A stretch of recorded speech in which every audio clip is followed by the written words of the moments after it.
Is it a good morning? Well, good morning regardless. You know, how you doing? Hope you doing good. Hope you doing all right. Sorry, just bear with me.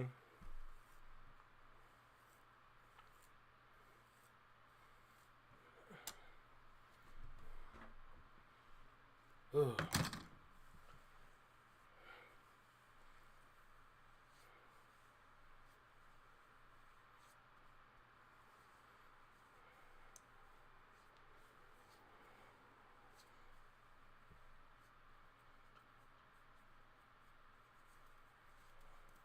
My hair is a little too oily today. I'm not gonna lie.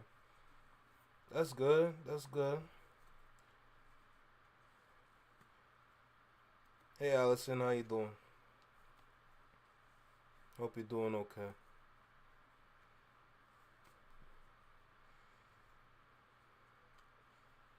Ugh, this is so tough. Jesus Christ, man. I used to have so much more up here. I'm so stressed. Stress be killing me, bro. Oh my god, my god, my god, my god. My hair is oily. But it's good though. It's all health. I'm so glad I got this back, yo. Y'all don't understand, yo. Listen, if y'all can get your hands on that castor oil, if y'all can get your hands on that castor oil right there, magic. It's magic, you know?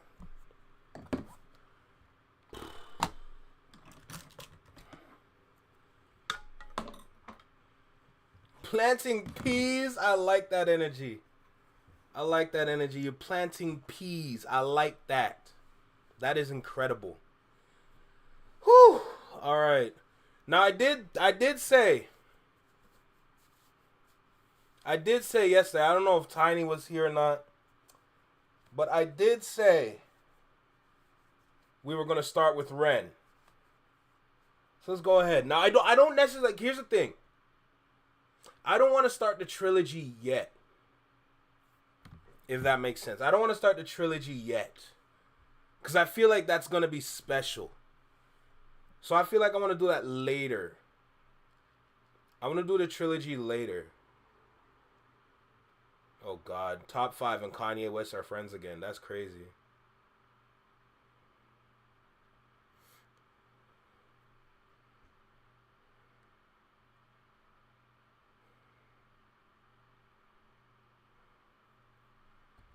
Top five and Kanye are friends again. That's insane. All right, there we go. Boom, bam. All right, let's see. Let's see. What do we want to get into today? I know y'all sent me some reactions. Auburn Preach, Shannon Sharp. Do the halftime one. It's a fun little tribute. Let's do it. Let's do it. As promised, let's make it happen.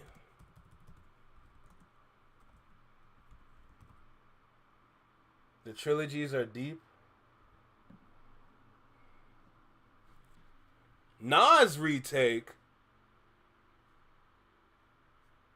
What?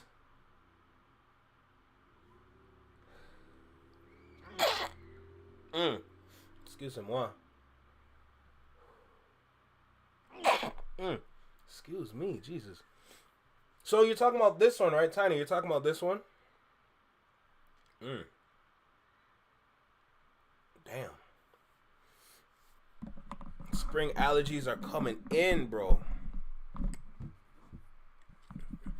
Spring allergies are definitely coming in right now. Jesus. What's good, TW? What's popping, bro? Big flex mob. Y'all know the vibe.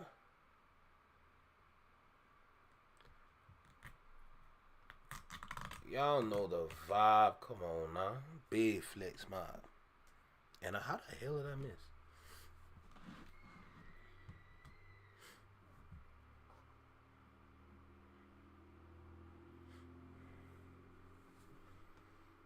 Well, let's get into it. Let's go.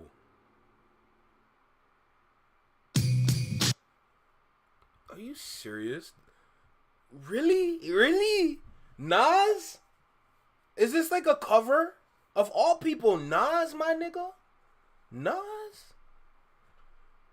Oh, okay. Well, y'all know what time it is. It'll be dropping Water I See Cool on Discord. That Mac Dre banner at Dot concert was dope. Bro. The issue is the damn people, bro. The issue is the people, man. Trust me. The issue is the people. The crowds are just... I don't even know what's wrong with the crowds, for real. Alright. Let me go. We're doing this for Tiny. We're going to go ahead and get started. It's halftime. The time of halftime. Oh, gosh. Oh, gosh. Alright. For Tiny, we're going to go ahead and get into this Ren reaction. Let's go ahead and get started. Let's do it. Yo, right here. Right here in the small box. Right here in the small box. Welcome back to Single Seater Reactions, only on the Flex My Network. I'm Flex. Welcome back to the channel. Make sure you like, comment, share, subscribe. Let me know what's about the video. Drop a comment down below. Let me know what's about the reaction. Hit that notification bell so you get notified when I go live, as well as when I drop my videos. With that being said, now let's get started. So we got a Ren reaction to get to. Shout out to Tiny forever and always. She is my guide to all this Ren music. So big shout out to Tiny, no doubt. Appreciate you forever and always. I'm glad you introduced me to this shit because honestly, I'm enjoying this. I'm not gonna lie. I'm enjoying this. Me personally, I'm enjoying the hell out of this. So I'm glad that y'all can see me enjoy, react, just go crazy, just be shocked with this artist called Ren. So y'all listen, y'all know I like to talk too much. Let's just get started, alright? Let's go. Let's see what's going on. Because I see the word Nas and I'm like, not that Nas. So let's see, let's go. This is so crazy. Oh my god. Let loose in the booth and I came to introduce them. High proof juice like a flaming sambuca. Halftime 3-point hoop, hallelujah, abuse. First of all, that sweater's cold. If there's something I always like was a wraparound text like that on shirts like that. It's always tough. And it's subtle, but it hits. Y'all know I got a fashion brain too. Let's keep going. Problem got and I severed the medulla. Cause rap without Ren is like a skull without a brain, dude. Or like a thing I live with no one to complain to. I like a huh? Sorry, what? In the booth and I came to introduce them. High proof juice like a flaming sambuca. Halftime 3-point hoop, hallelujah. Abuse problem got and I severed the medulla. Cause rap without Ren is like a skull without a brain, dude. Or like a thing I live with no one to complain to. Hockey without ice or China without rice. The Bible without Christ. Vindaloo with no spice. That's what rap is supposed to be like. That's what rap is supposed to feel like when you're not there. That's wild. That's wild. Yo, Tiny, you really are the Ren push around here. I'm not even gonna lie. But we appreciate it though. Playing snakes and ladders with no dice. Day without night, like mine without an earlobe bite. I keep it tight. Left, right, fake, dodge and evade, an uppercut. Fuck 'em up in many various ways. The farious gaze, moving through precarious days. Yo, no. Oh my god, the word play, the bars, like, yo, this is.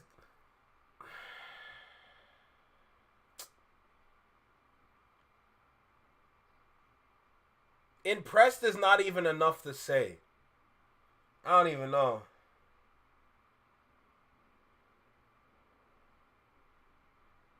See, I'm definitely going to give all these artists a listen, even though I may not rock with it. I'm still listening. Good, bro. What's good, Unhinged? How you doing, bro? I'm the same way. Like, I'm always going to give an artist, like, you know, their time. Right? No matter what. I'm always going to say, okay, look. Let's keep it a stack right now. I like what you're doing. It's cool. It might not live up to the kind of standards that I have in music, but I'm still going to give you that time of day whenever I want to listen to your music, you know? That's me. That's me. Anytime I'm on Release Radar, I'm always listening to new music on there, you know? Always. No matter what. But look, let's keep going, bro. Y'all know I like the top. When we're moving through the bubble, trouble there in my veins, librarian brain, pull up a barbarian slang, performing like I'm global warming, music making it rain, I'm pimping my pain, prostitute of all this insane, put my problems on the paper and the sales will raise. Hold on, run that back for a second. Gaze, moving through precarious days, when we're moving through the bubble, trouble there in my veins, librarian brain, pull up a barbarian slang, performing like I'm global warming, music making it rain, I'm pimping my pain. I knew he said it, yo. I was literally thinking about this like early this morning. Cause I'm looking back and I'm just watching like the Ren reactions and everything. I'm seeing all these other people react to his like music and all that. And then I remember Tiff said, no. I remember Tiny said, I can't believe I mixed y'all up and she ain't even here yet. How you doing, Rebecca? I remember Tiny said, he's allowing like different reactors like pretty much free range to like react to his music with no issues, no ineligible. I hope I said that word right. Ineligible like videos to post, monetizations there. Like pretty much you can monetize off this. Yo, I was thinking this literally this morning. I'm like, yo, it's so crazy that he's allowing people to monetize reactions off of his music. I'm like, yo, we're literally just like, I didn't necessarily say pimping his pain, but I'm like, yo, we're making bread off his pain. I think that's what I said. And I'm just like, that's so crazy. And for me to just see him say it, I'm like, yeah. That's how Twin became Twin. That's true. But who is he? Where's dude from? He's from the UK. This is Ren.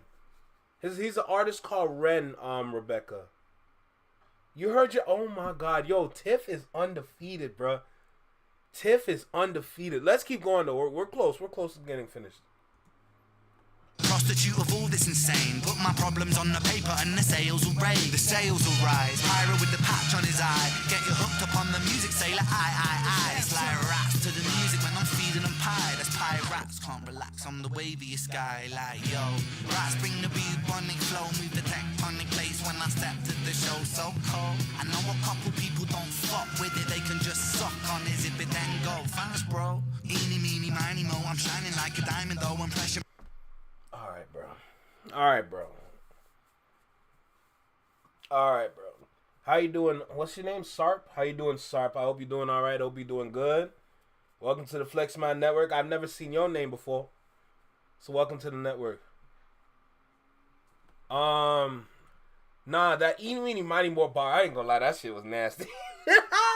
That was nasty. I ain't gonna hold you. It's I'm not saying like it's like cool. I'm not saying like it's dope. I'm not necessarily saying like it's cute, but like that was fun. That was fun to hear. If you understand what I'm saying. Step to the show so cold. I know a couple people don't fuck with it. They can just suck on it, zip it then go. Fast bro. Eeny meeny miny mo. I'm shining like a diamond though. When pressure makes a rhyming diamond. This was by design, you know. When isotope a proton and a neutron in the nuclei and splits an atom in the fraction A reaction. That was fun. that was fun. I don't know why, but that was fun. That was fun. So that was. I like that.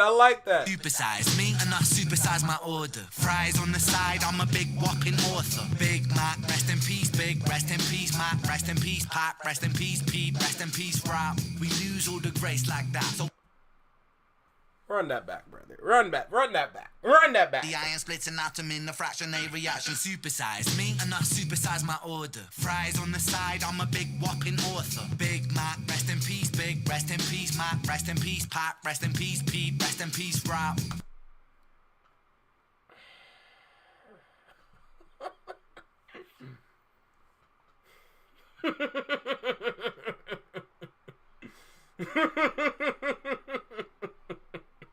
I see what you did.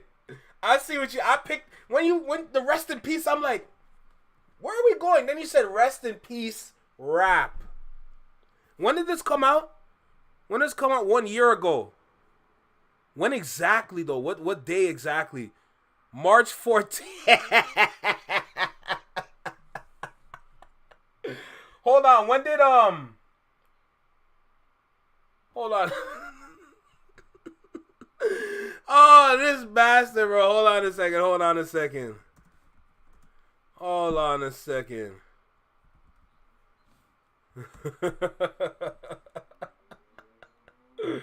Oh, you cheeky mofo. When did I need to know.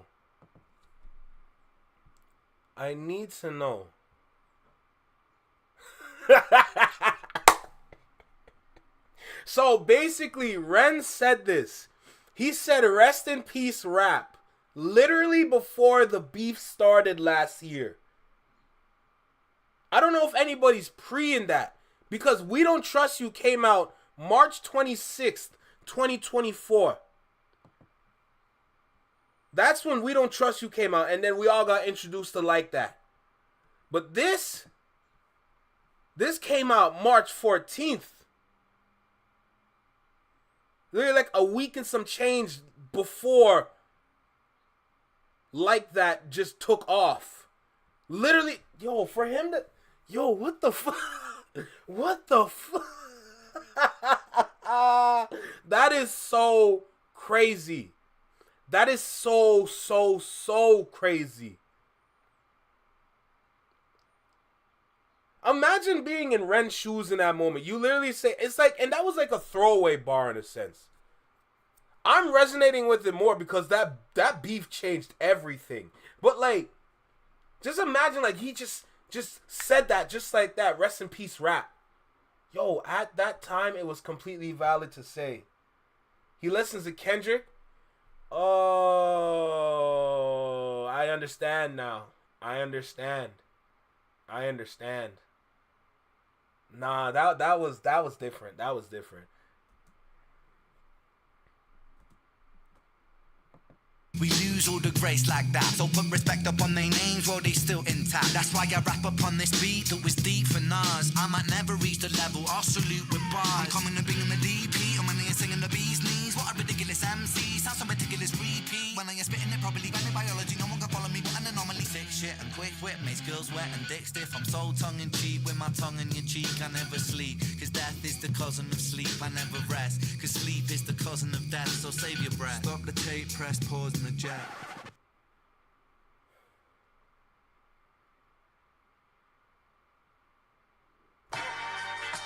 Damn, already?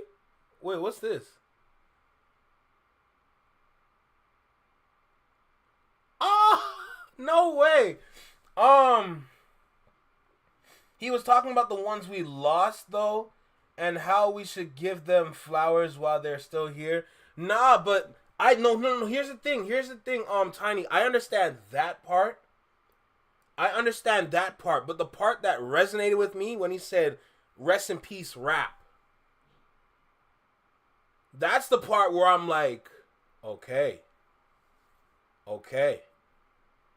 Because it applies to many. That bar, that applies to many, not just one. So I already understood that, okay, he's talking about the ones that passed that were legends in the rap game.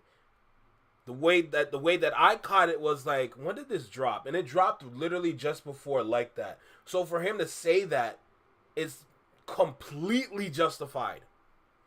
And then Rest in Peace Rap overall is just like, honestly, rap has never been the same since when everyone left, like the Pacs, the Bigs, since all of them left, DMX, all of them, rap's changed,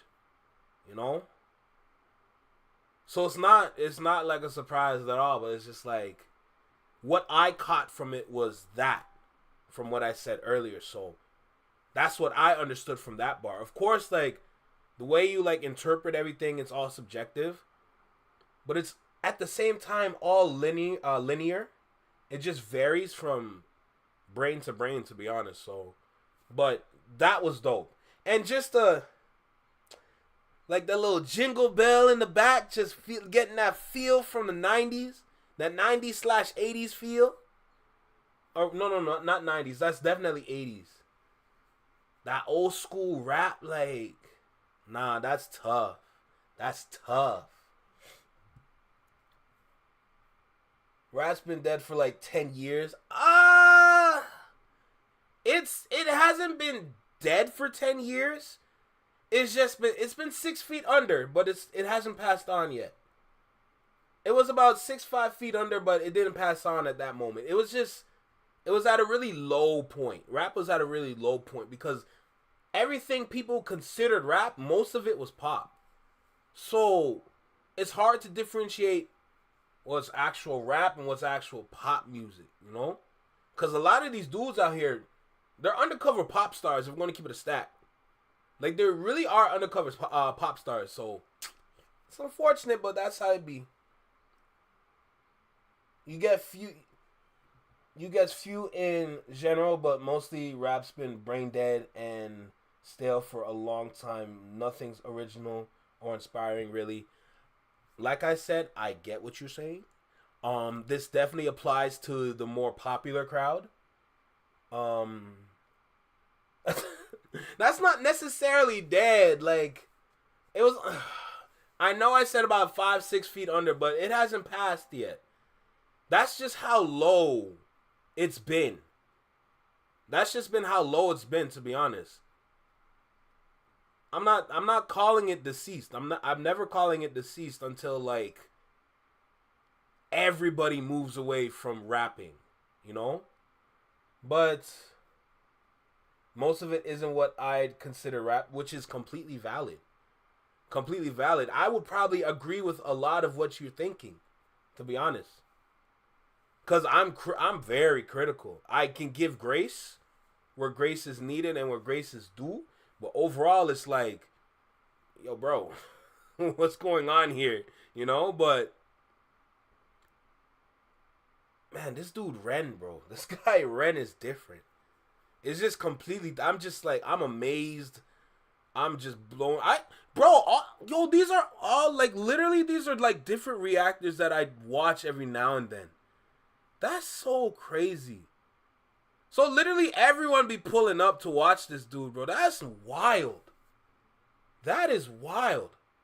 And we're all feeding off his like, we're feeding off his pain, like you said, pimping his pain. Like, oh, what the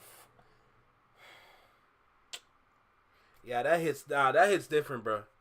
That definitely hits different. I respect it. I respect it wholeheartedly. That was amazing. That was so amazing. Like, I'm already impressed, but the more that I listen and I watch these music videos, everything, I get more and more impressed. I'm like, bro, like, this is crazy. Like, you know what I'm saying?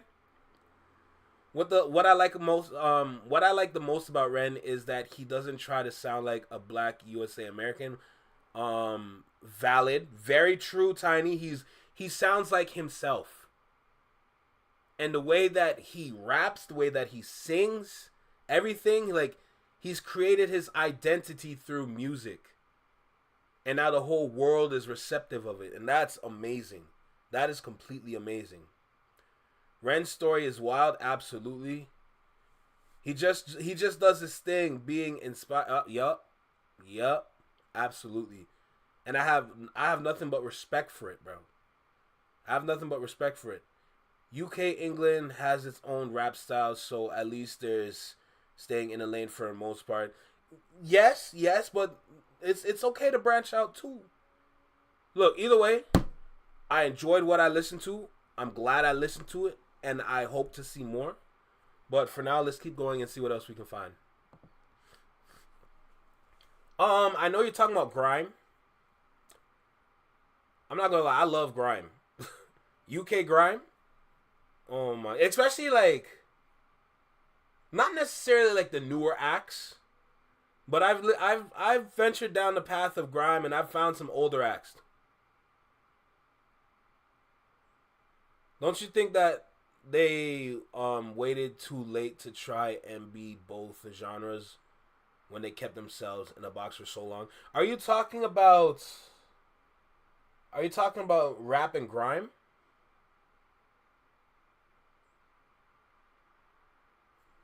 Let me know. Let me try and remember what you're saying.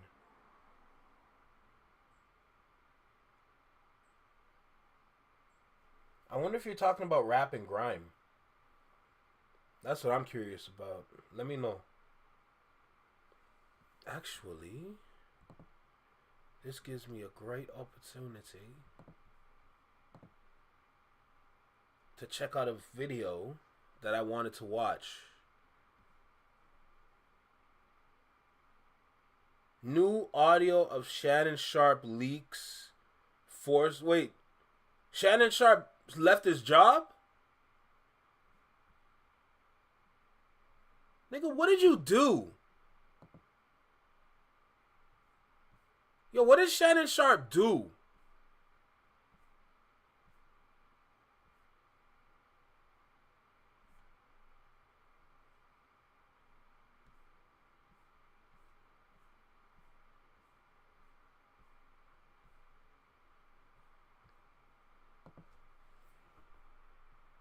No, rap artists in general.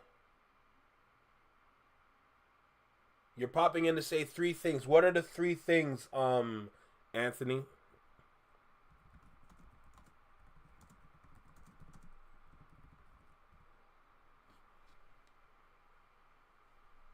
Oh, I'm not going to cover Shannon anymore. Don't worry. I don't need to cover Shannon anymore. We are good with him, bro. We are done with him. That was the last time.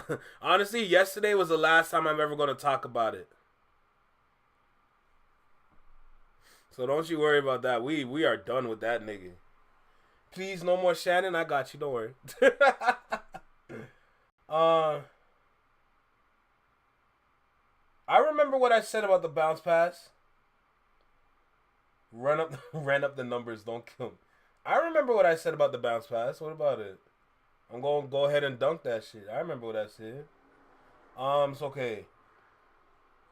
Don't you think that they waited too late to try and be both genres when they kept themselves in the box for so long?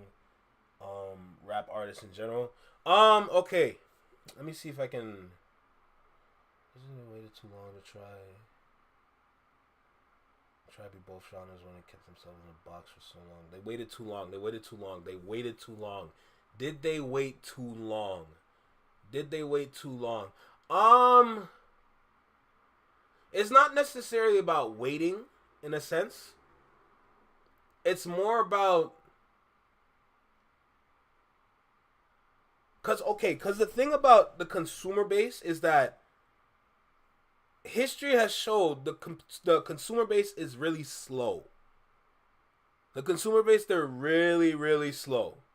So it's not necessarily about how long they waited. It's more about like how long did it take for the consumers to pick up on that? Because in music, like in the music industry, when it comes to consumers, that is the one place where you find consumers are kind of just like, they're mindless almost. They listen to what they like. They listen to what they understand.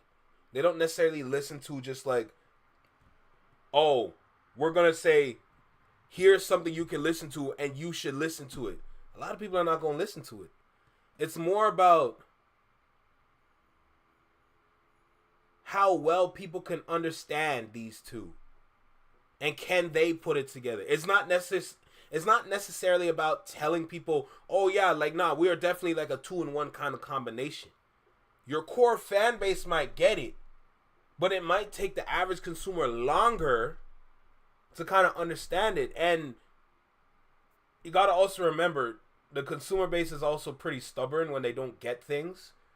And when they're stubborn, they're probably going to either just forget about it or just drop it or just not listen to it anymore. So it's that question is more targeted to the consumer base than the actual artist. The artist can always try their best to make things clear, but if the consumer base doesn't understand, then God knows what's going to happen at that point.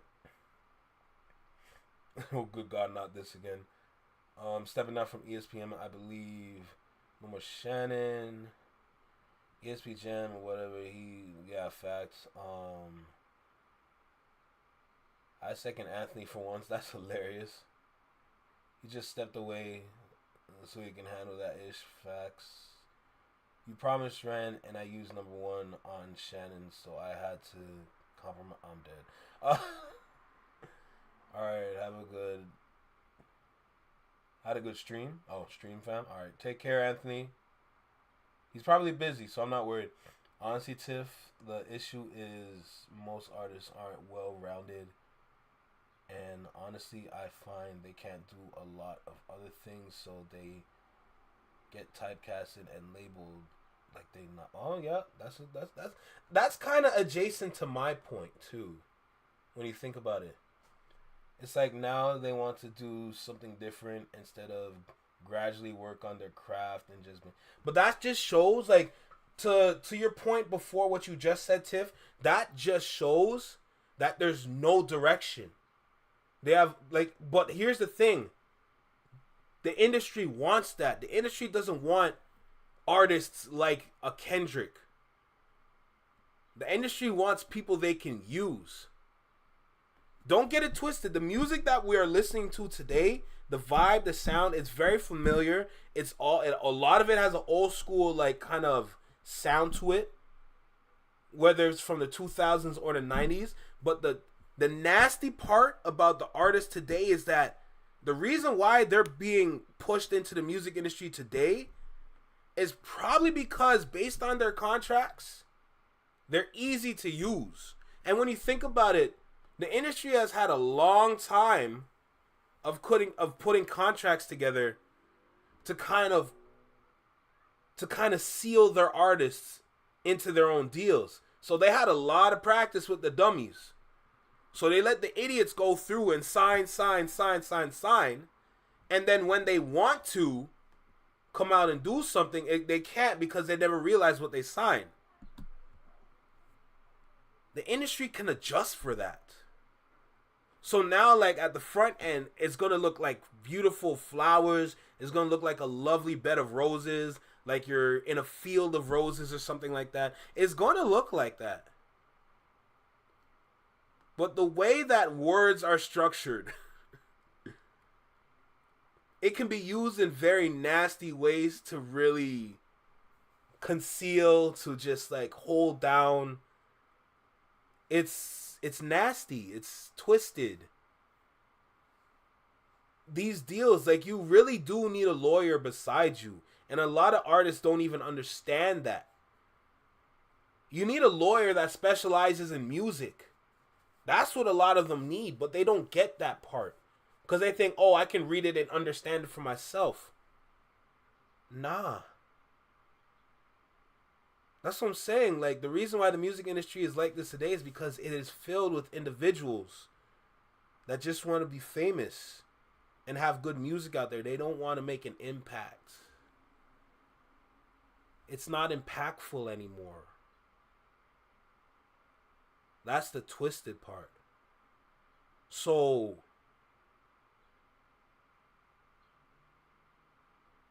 that's just how it goes. That's really how it goes. And you have to just accept it. Because unless the artist gets smarter, it's not really going to change. This shift that we're in, for this shift to be completed or for this shift to be whole, we need numerous amount of wow, words are hard. We need numerous amount of individuals to educate themselves so that this change would be for the better and not for the worse. But if you can't understand that, if you can't get behind that, if you don't care, if you just care about money, you care about drinking, you care about cars, you care about the big houses, you care about the girls on some DDG shit, then you're going to be a worker forever. Look at DDG. He said on his stream himself, he's like, yo, he has to work every day for him to stay afloat.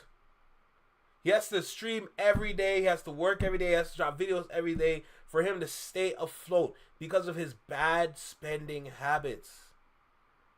You have more than one car. You have more than one house. You have more than one this. You have more than one that. Why? Why do you continue to bring yourself down this rabbit hole, but yet you're trying to advocate and speak up for how men should be men when you're not even in the position to even speak on that? You have to constantly work. That's not good. That's not what YouTube is supposed to do to you. That's good.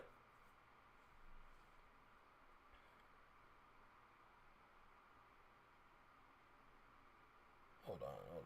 Let me catch up with you guys. Hold on. All singles, a lot of artists aren't well-rounded and lack ability as well. Absolutely. I think Ren calls his genre bandcore. I can see it. Also, so for a lot of artists aren't that well-rounded. I agree. I guess I'm saying instead of most artists, they allow other people to dictate who they are instead of just being true to themselves 1000%. But that's what's going on in the industry. They want characters and they want people to stay in character. Look what happened to Ice Spice. Ice Spice is a prime example of that. She played her role. She played her character. But there's little moments when you notice that she is fed up with the ass shaking. And she did not like it. And then what she do? She started to lose weight. We don't know if she actually she actually lost the weight or if it was Ozempic. A lot of people are saying Ozempic, but I'm not saying nothing. But the fans were crucifying her for losing the weight, for going to the gym, for being healthy. That's what they did to her. And what happened? She pretty much literally put the weight back on. And now they love her again. That's the character that they want. That's the character that they like. That's the character that they care for. That's the character that they can follow. They can't follow someone that found themselves. Because it takes a lot to understand that. To understand that change, to understand that moment, to understand that shift. You're never going to get that. Because the consumer has a very lazy mindset. Majority of it, at least. That's why you have so many Drake fans. Right? As long as the consumer is just lazy in thought themselves, we're cooks. We're cooks. And the industry is pretty much split in half right now, so that just goes to show you what's going on. No Ozempic, I don't know. Listen, one thing I know about Ozempic is that when you take Ozempic, you lose everything. You know what I'm saying? You lose everything. She lost ass. No. She lost ass. Her bunda disappeared. It don't exist no more. That's how skinny she was. And she had to go get it back. That's how bad it was. Wait, what? I thought it was bandcore or bard. What the heck is... I'm sorry, you got to explain to me what bardcore is. You really got to explain that to me, please. Let me see. You're walking through a park. That's okay, don't worry. Go for your walk. Make sure you get your steps. Listening while you walk. You literally need business, lawyers, and all that jazz. Absolutely. Literally a legal team to go through and weed out shit contracts. Facts. But yeah, flex. A lot of people are drug addicts and people on the down, so they're taken advantage of as well, or really young, and they have zero financial literacy. Girl, you're saying something that a lot of people are not saying, and I'm glad you're saying it. You know, but like, that just goes to show you what's going on, and it's not looking good. Like, it's really not looking good.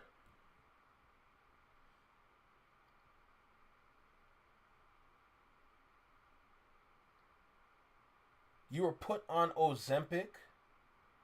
You weigh the same now as you did 30 years ago. My cousin who stays in ATL said he's on Ozempic and it works. I'm not saying Ozempic doesn't work. there's clearly sites of Ozempic working, but it's like if you don't use Ozempic properly, it's going to do more damage to your body than you realize. Because the one thing about weight loss a lot of people don't take into consideration is their joints. When you lose that weight, your joints have to adjust. So, watch this now. Say you lose 80 pounds in 3 months. Mind you, that is not healthy. I ain't gonna lie to you. Because it's like everything in your body is accelerating. And while it's accelerating, your body at the same time is trying to catch up. So that it can protect itself. That's what the body's job is. If you're on Ozempic, you got to make sure you still keep up with your daily physical activities. You still got to make sure that you're drinking your water, you're paying attention to your macros, you're being mindful of what you eat, your protein intake, your carb intake, fiber intake. You got to make sure that you take care of all of that while on Ozempic and maintaining that, and also making the adjustments to your macros as you decline in weight. Because it doesn't make sense to be having the same meal that you have when you started, but then you've been on Ozempic for about a couple months or maybe half a year. You'd have to cut that down. So Ozempic is definitely there to assist, but you still got to make sure that you use it properly. The one thing that I recommend people when they're on Ozempic is that pick up yoga. That's the one thing I recommend when you're on Ozempic. You pick up yoga, and you will start to understand that your mobility and your flexibility is very important to your overall health as well. Because that's going to dictate how good your posture is when you get older. Health nerd, a little bit. I just tell the truth, and what I see happening around me is in business. It's extremely... Oh, absolutely. The one thing about business is that it's predatory as hell. They're preying on idiots. They're preying on people that don't know how to think properly. Bards were like the medieval traveling musicians. Oh. They told stories. Oh, so it's like that midget from Vox Machina. Oh, so that's what it is. Well, not midget, little person. Like the little person from Vox Machina, like the one that that does the music and all that. You know? I hope. Firstly for diabetics and was never meant as a weight loss. That was a side effect actually. Oh wow. I had to because I couldn't work out due to broken knee, and I have issues with food due to medicine, so no chance of managing myself. Ugh, I understand that. I was working out a lot until my arthritis took over. Damn. Do you do any stretches, anything like that for your arthritis? Like, do you work on like the mobility in your wrists, like shoulders, like elbows? I know this flex. That's why even with lupus, I try to walk to the park every day to keep mobility in my joints and limbs. That's good. But yeah, your mobility matters. That's why I'm still dancing. You know what I'm saying? That's why if it wasn't for dance, I'll be stiff. Like, there's things that I do in dance that y'all just be looking at me like, okay. I didn't even mean for this to be like a whole health thing. I really can't have these health conversations though. Don't get it twisted. I can really have those conversations. I can conversate about a lot of different things. You know? So, hey, Flex My Network, it's not just music, but it's mainly music. Oh, you gotta love it, bro. You gotta love it. Alright, what are we getting into now? What are we getting into now?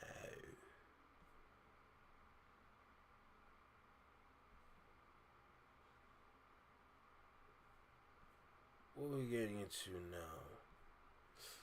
I mean, we got deleted, but it's about something old. Deleted's talking about Dota 6. I don't know if you guys really want to tap in with that or should I do that on my own time. I never seen you dance. So I don't know how much, how you move, Flex. Hey, that's valid. Is there like Flex dancing vids? I have old ones. I have old ones when I was first like getting back into dance. From that was like at least I was making those videos during the pandemic. That's the funny thing. I was making those during pandemic. It's not my best work. It's definitely not my best work. My flexibility was not like how it is today back then. But they're still pretty good. They're still pretty good. You watched the leader this morning. I just had to lose weight to get surgery. So we had a problem. That's when Uyghuri became the solution. I'll quit as soon as I'm fully mobile again. Almost ready to bike and go to the gym. Okay, let's go. Look at you, Tiny. That's what I'm talking about. We taking care of ourselves out here. Love to see it. Love to see it. We love it. We love it, absolutely. Actually, I'm working on something dance related. Not ready to share it yet, but I am working on something dance related. I'm working on something dance related, so stay tuned for that and enjoy. Do I listen to Luesta? Yes. Yes, I do. Luesta, he's one of them guys. He's top tier. I'm not gonna lie, he is top tier. He was right. Oh, I'm not even gonna get into that. Whatever Tracy Ellis Ross said, I don't even want to get into that, bro. I ain't got time for that. I did manage 100 kg deadlift before the arthritis showed itself, so even though I'll never be able to do that again, I can't wait to get back to lifting. Good. He was talking about how the big three was a myth, which I agree. Didn't we do that yesterday? Oh, you probably weren't here. Nah, we did that yesterday, Tiff. Nah, Tiff, we did that yesterday. I'm like, waste. We did that yesterday. I be treated in seeing where you are now compared to the pandemic times when you get back to it.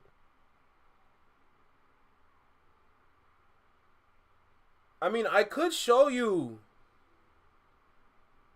You be interested? I can show you guys one of the old dance videos. If I can find it. Hold on. Let me see if I can find an old one. Like I said, though, I'm not at my best, so... This was before all the competitions and everything I did. So, just be mindful of that.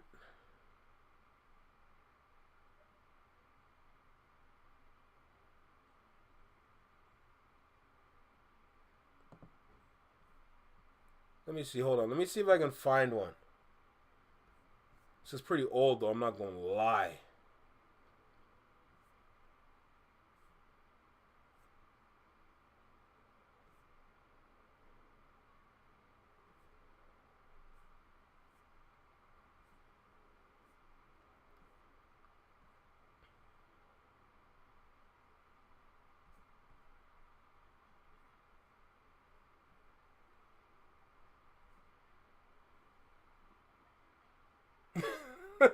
Tiff, you're good. Don't worry.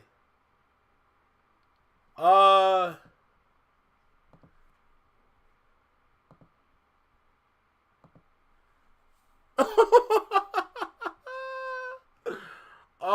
I remember this. This was for International Dance Day. Oh, shoot. Y'all want to see me dance? Y'all want to see me dance? Y'all want to see me do a little jig? Huh? This was so long ago. Oh, I was a Padawan. I was a Padawan at this point. I was a beginner. Y'all want to see it? Y'all cool with that? Y'all okay? Let me know. I'll show y'all real quick. Holy.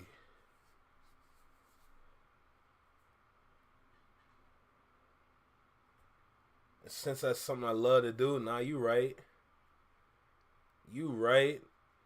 Alright, let's go. Let's do it. Let's do it. One of my older dance videos. One of the older dance videos. Let me switch my screen. I'm kind of nervous. You know what I'm saying? I'm kind of nervous. I'm like, I never really showed anybody this online like that. But y'all get to see. Wow. I'm really watching this one again? I'm really watching this one again? So this one is to Autumn Leaves by Chris Brown and Kendrick Lamar.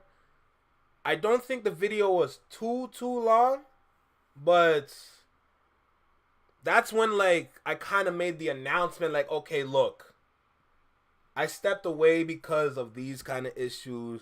I was real nervous. I don't really show people this. I kind of hide this because I don't really want people to know too much about this. But that was like my moment when I said, on this day, this is when I am officially back as a dancer. And ever since then, I've been training. And this was, when did I post this? I posted this like, what, 103 weeks ago. I posted this 103 weeks ago. So, yeah, just keep that in mind. But I'm going to go ahead and press play. I'm going to be critical about myself. I'm going to be critical about myself because that's how you grow. So let's go ahead and let's watch me. Oh, shout out to Shamar Michaels, one of the illest videographers in the city. So salute to you. I'm really watching this. I'm really watching this.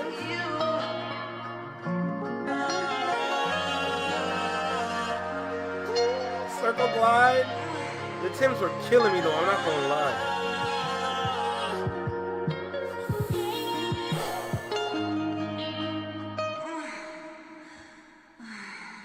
If you leave this time, I fear that you'll be gone for good. So now hold on like leaves and fall to what is left. Said a father left a young and he said he'll be back with that same tone that you just said you'll stay forever with. And I didn't even do too much. It seems that all the autumn leaves are falling. I feel like you're the only reason for it. All the things you do, all the things you do, all the things you do. All the things you do, all the things you do, all the things you do. It seems that you're the only reason. I didn't even do that much. I didn't even do that much. Oh, these are old. Let me watch this one.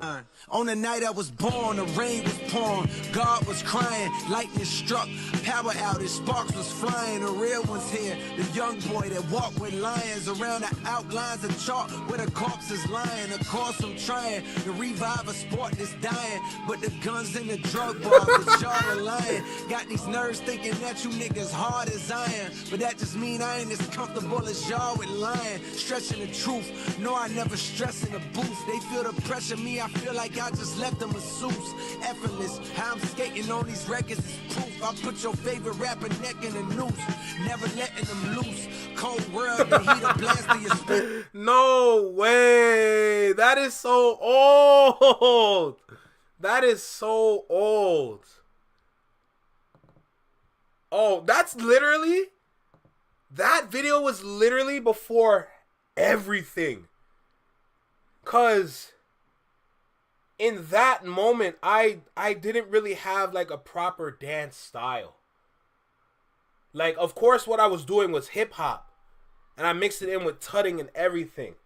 But like, house, crump, popping, waving, all of that came after those videos. And no, Rebecca, that is nothing. That is literally nothing because I do way more. New dance vids? I have no dance vids. I'm in training mode right now. I don't really like film too much. I only have old videos. I literally only have old videos. Nothing new.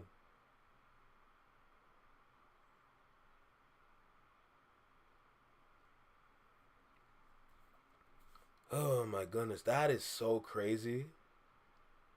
Those videos are old. Those are old. Wow.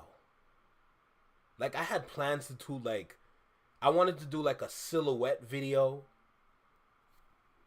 I wanted to do, like, grungy, abandoned warehouse videos. Bro, there's so much planned. Listen, we need something else to react to, bro. We need to get back to reactions.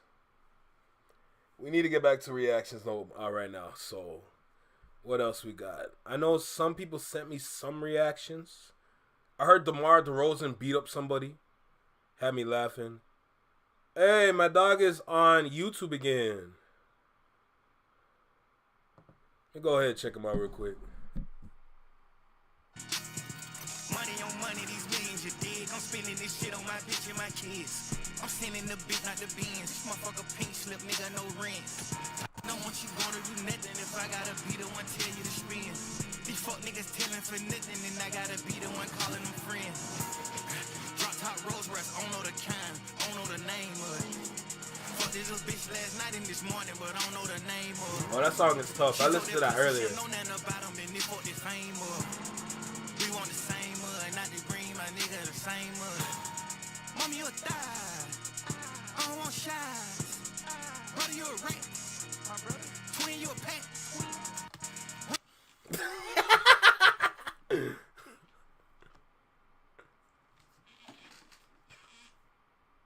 Hey. Chat, life is just better. Hey, one thing about my brother right here, he is a Young Thug fan. Life is just better. He is a Young Thug fan, bro. Jesus. When that man makes music, You hear the voice crack? life is just better, bro. Let's just leave him a like.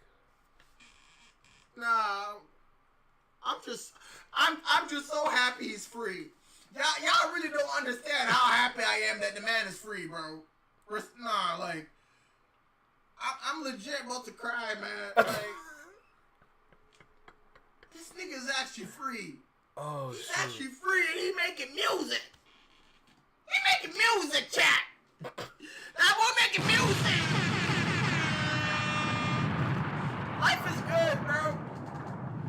Life is good, bro. That's how you know he's a streamer. This guy got a stream deck. 10, respectfully. It's already a 10. It's already a 10.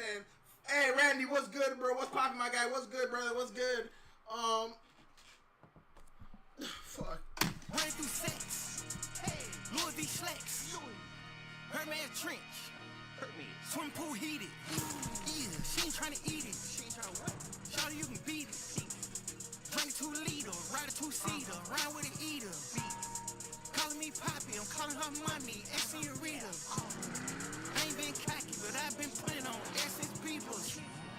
Fuck me good at first. Oh, by the way. My kid blowing money fast like a fucking cheetah. I've been in the trenches filled with hyenas. Ooh, got it spider, whip that bitch from the side. Money on money, these millions you dig. I'm spending this shit on my bitch and my kids. I'm sending the bitch. Oh, let me just send him a little message real quick. I don't want you gonna do nothing if I gotta be the one tell you to spin. These fuck niggas telling for nothing and I gotta be the one calling them friends. Drop top Rolls Royce, I don't know the kind, I don't know the name of it. Fuck this little bitch last night and this morning, but I don't know the name of it. Bro, this man's flowing another miss. We want the same mud, not the green, my nigga, the same mud. You identify my bitch with APs. Oh.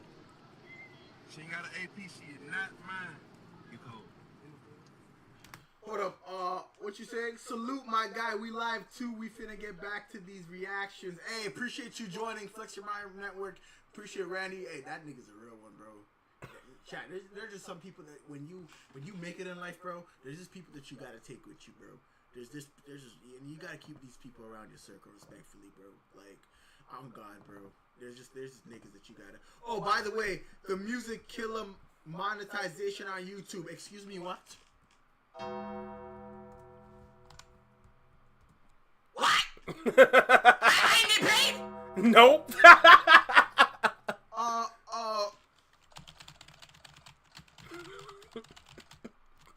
Yeah, nigga, welcome to YouTube, my boy. I don't get paid when I react to music? For real? Oh, YouTube sucks, man! God damn! Figure it out. Figure it out. All right, so let's see. I heard DeMar DeRozan beat the hell out of somebody. No more Shannon Sharp. I'm sick and tired of hearing his name right now. I don't want to see nothing about Dodie 6. So, I got a video in mind for this moment. Don't you worry, I got y'all. But it's a little heavy. Hold on, I might have something else. Officially dropping new music. I'm gonna choke you out. I'm gonna close that. He's a clown. Joe Budden. No. Kanye West.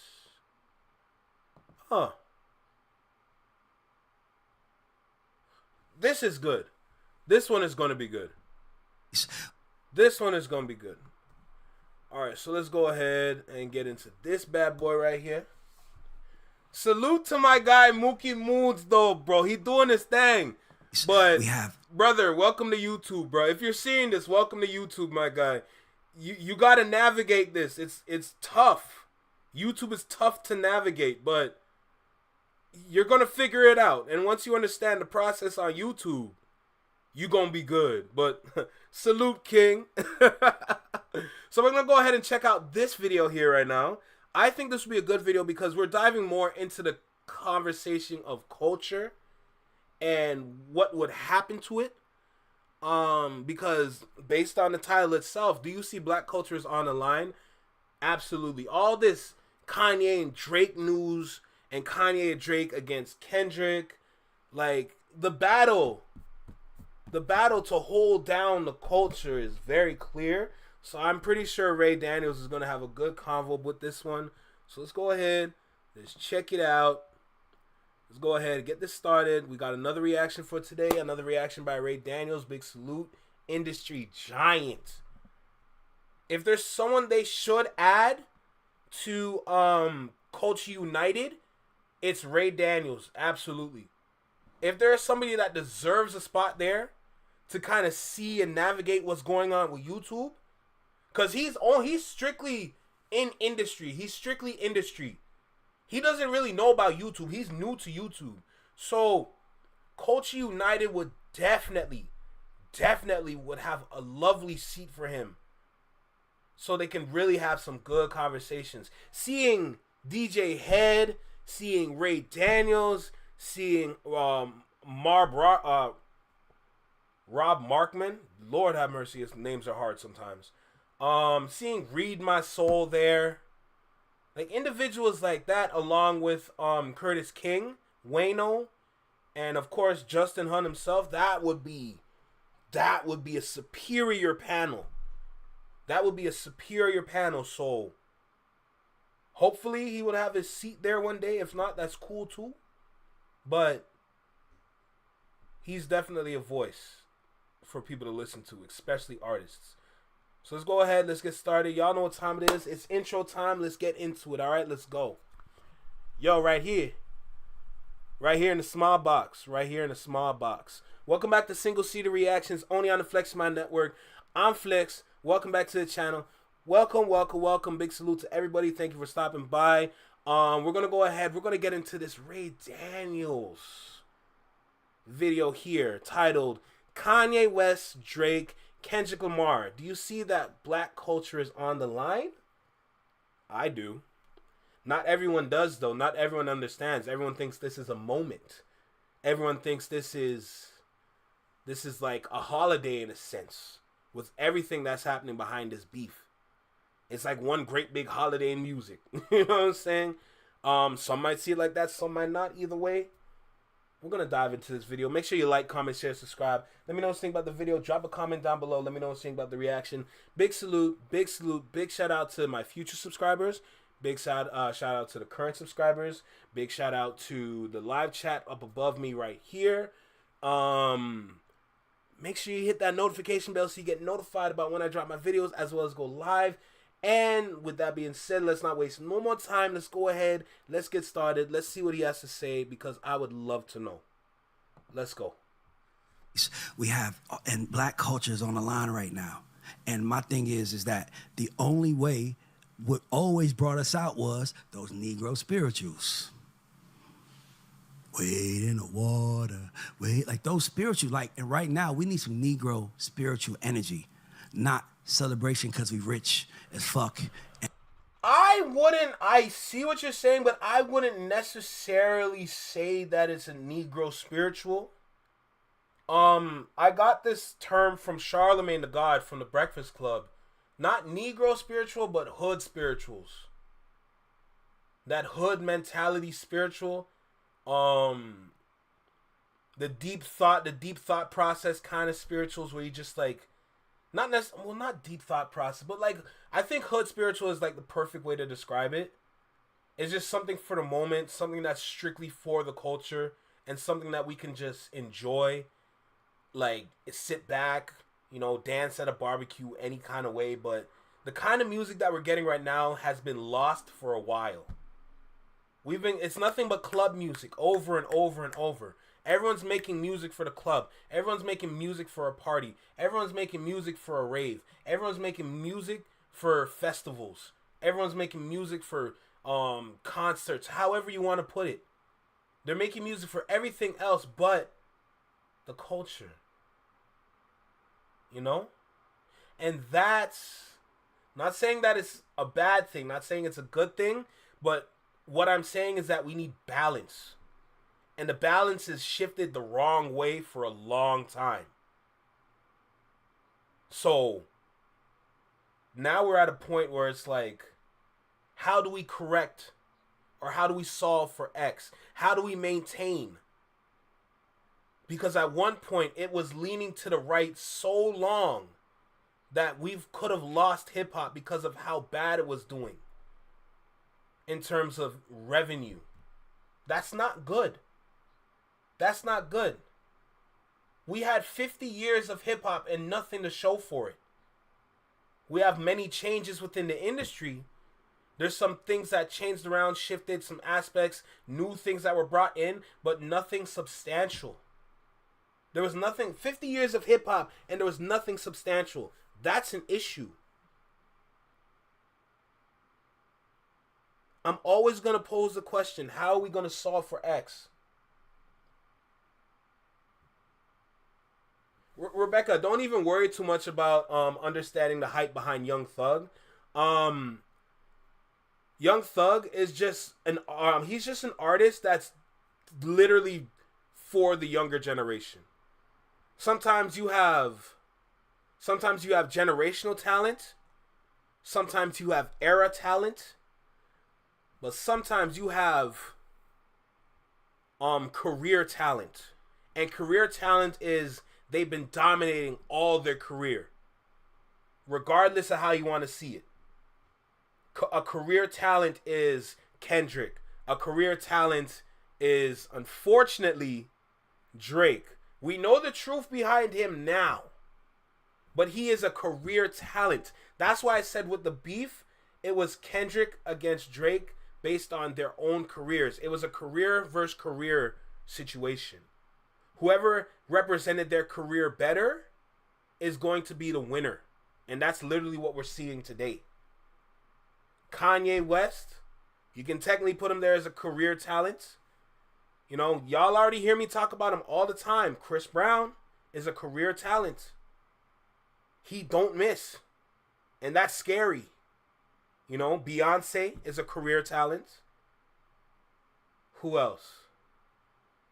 Who's been around? Pretty much anybody that's been around that still has dominance to this day is a career talent. But I just wanted to speak towards the Negro spiritual thing. It's better to say hood spiritual so you can kind of group things better. Because what you're speaking to is something of the past. And when you say that's something we've been missing, that's going to confuse a lot of people. But hood spiritual would be better to say. Just want to put that out there, but let's keep going. Energy and inviting everybody to the party, and now black girls are partying with girls from other races with black men. I'm not black, so I have no opinion about culture being on anything, to be honest. I just apparently detach and a lot of the music from the artists and culture they come from if it's not actually cultural music.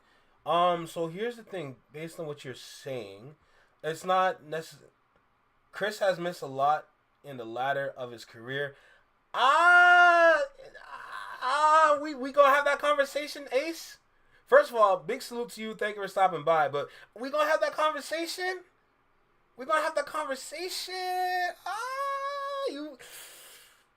I have some points that's gonna say otherwise. And it's not biased. Promise you, it's not biased. But to Rebecca's point, you don't necessarily need to focus on the culture itself. You just need to focus on the kind of artists that are put in front of you. That's the only thing that should really worry you. And your worry is valid because you said yourself, like, you don't listen to a lot of the rap artists that's going on. You said yourself, the rap game is you agreed with Ren. You know, rap is dead, or R.I.P. rap, whatever, saying rap is dead and all that. Like, you understand rap to a sense. So even though you don't really understand the culture in anything outside of music, you understand the culture in music. You understand the culture in rap. You understand the culture in hip hop. Your points align with other points that I've heard from individuals that I listen to. So it's not necessarily focusing on the word culture, but it's just focusing on the kind of artists that are being put in front of you, the artists that are being shown to you. And like I said, based on that, you can understand that there is a problem too. So for you, if you were to read this, do you see that culture's on the line? We can change that for you specifically and say, don't you see artistry? Artistry is on the line. I feel like that would clarify that for you better. And then they compete, it's like Also talking to all of us. He's talking to this entire industry. And he's drawing a line in the sand. Like I said earlier, people have been talking about how this battle felt like a shift. Yep. And Kendrick seems to still be moving in that direction. Mm-hmm. The bar is officially raised, regardless of what the industry is doing. Mm-hmm. It's time to get back to real rap. Ray's the same man who called out the whole Drake shenanigans, bro, before it became what it is. Tell the story. Tell the story, story, Moski. Why did he wipe his forehead like he a pastor? That is hilarious. 2023, bro. We were at a vinyl or something like that, bro. Like me, Scott, and like a couple people. You feel me? He invited Ray. We was all chilling in the green room, bro. And like niggas was just talking about artists or whatever, and then they started comparing Drake and Kanye and all that. And then Ray was just like, nah, man, Ye's a better artist or whatever. You know what I'm saying? It's like, Drake's smarter, you know what I'm saying? He uses songwriters or whatever, but Ye's a better artist. And then they were like, explain it, whatever. You know what I'm saying? And he was just like, yo, I seen this like happen, like in person. Like we were at a show, it was Drake and Kanye. You know what I'm saying? Like niggas was like. Can I tell? I'm gonna tell the story. Let Ray tell the story because he gonna tell it back. And I'm glad Moski is here. I didn't even know I said it to him. Yeah, Drake and Kanye do the free Larry Hoover concert. This is Drake just dropped Certified Lover Boy. Kanye just dropped 24. And it was the first time they was gonna be together. And I ain't gonna lie, if you was there that night, it was a magical night. Every celebrity, everybody was there. And what I noticed is that And I didn't know if it was deliberate, but when Ye music came on, and mind you, I'm in like the area where everyone is. So all the rappers are right here. Everybody, you know how it is when you get your tickets. Make sure you straight. They put you in the air. So I'm in this area where every poppin', rapper Quickie? is. What you saying, I bro? swear Thank you to for God stopping on by. everything I love. When Drake performed, everybody sat down. And when Ye performed, everybody got up. And I thought it was because Ye had his music louder. Because it was almost like, because you talking about Drake, he dropped, I remember he did I'm Too Sexy. And if you was at the show, if you could watch it, the unedited version, you could see Drake rushing. He was rushing because, like, Kanye would come out, like, Drake would come out and do Too Sexy, and then he'd be like, let's go to another song. He was like, let's go to another song. So because he was looking for the crowd. And then Kanye would just go out and be like, la, la, la, la, wait till I get my money right. And it was like, oh, and I'm like, that right there, this is why I listen to this nigga. That right there just goes to show you, no matter how many hits you got, no matter how many albums, no matter how many mixtapes, no matter what, it's not about the quantity. It's about the quality. Forever and always, the quality will always outweigh the quantity. You can have 1,000 songs, but only 10 of them work. Or you can have 20 songs and all of them work. The quality. Now we live in a society, in music industry specifically, where unfortunately you're gonna have to produce quality at a high rate. So what does that mean? And are you guys paying attention to the age? Are you guys paying attention to the age of all of the artists that are hitting right now? The age just went up. The young kids are not cutting it no more. Unless you have that generational talent in you, it's not cutting it no more. The age limit went up. People in their 30s are the ones getting these awards now. You'd have to be blessed as a young individual to get that award. But guess what? That's how it used to be. We're in an era where everyone tried to be Bow Wow and it didn't work. No one man is bigger than the program. Facts.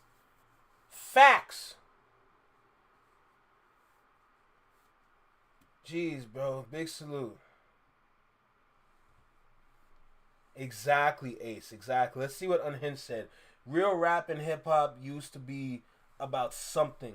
Life issues. Oh, I know what you're going with this. Life issues, cultural issues, society issues, or societal issues. But they're saying something important when they spoke.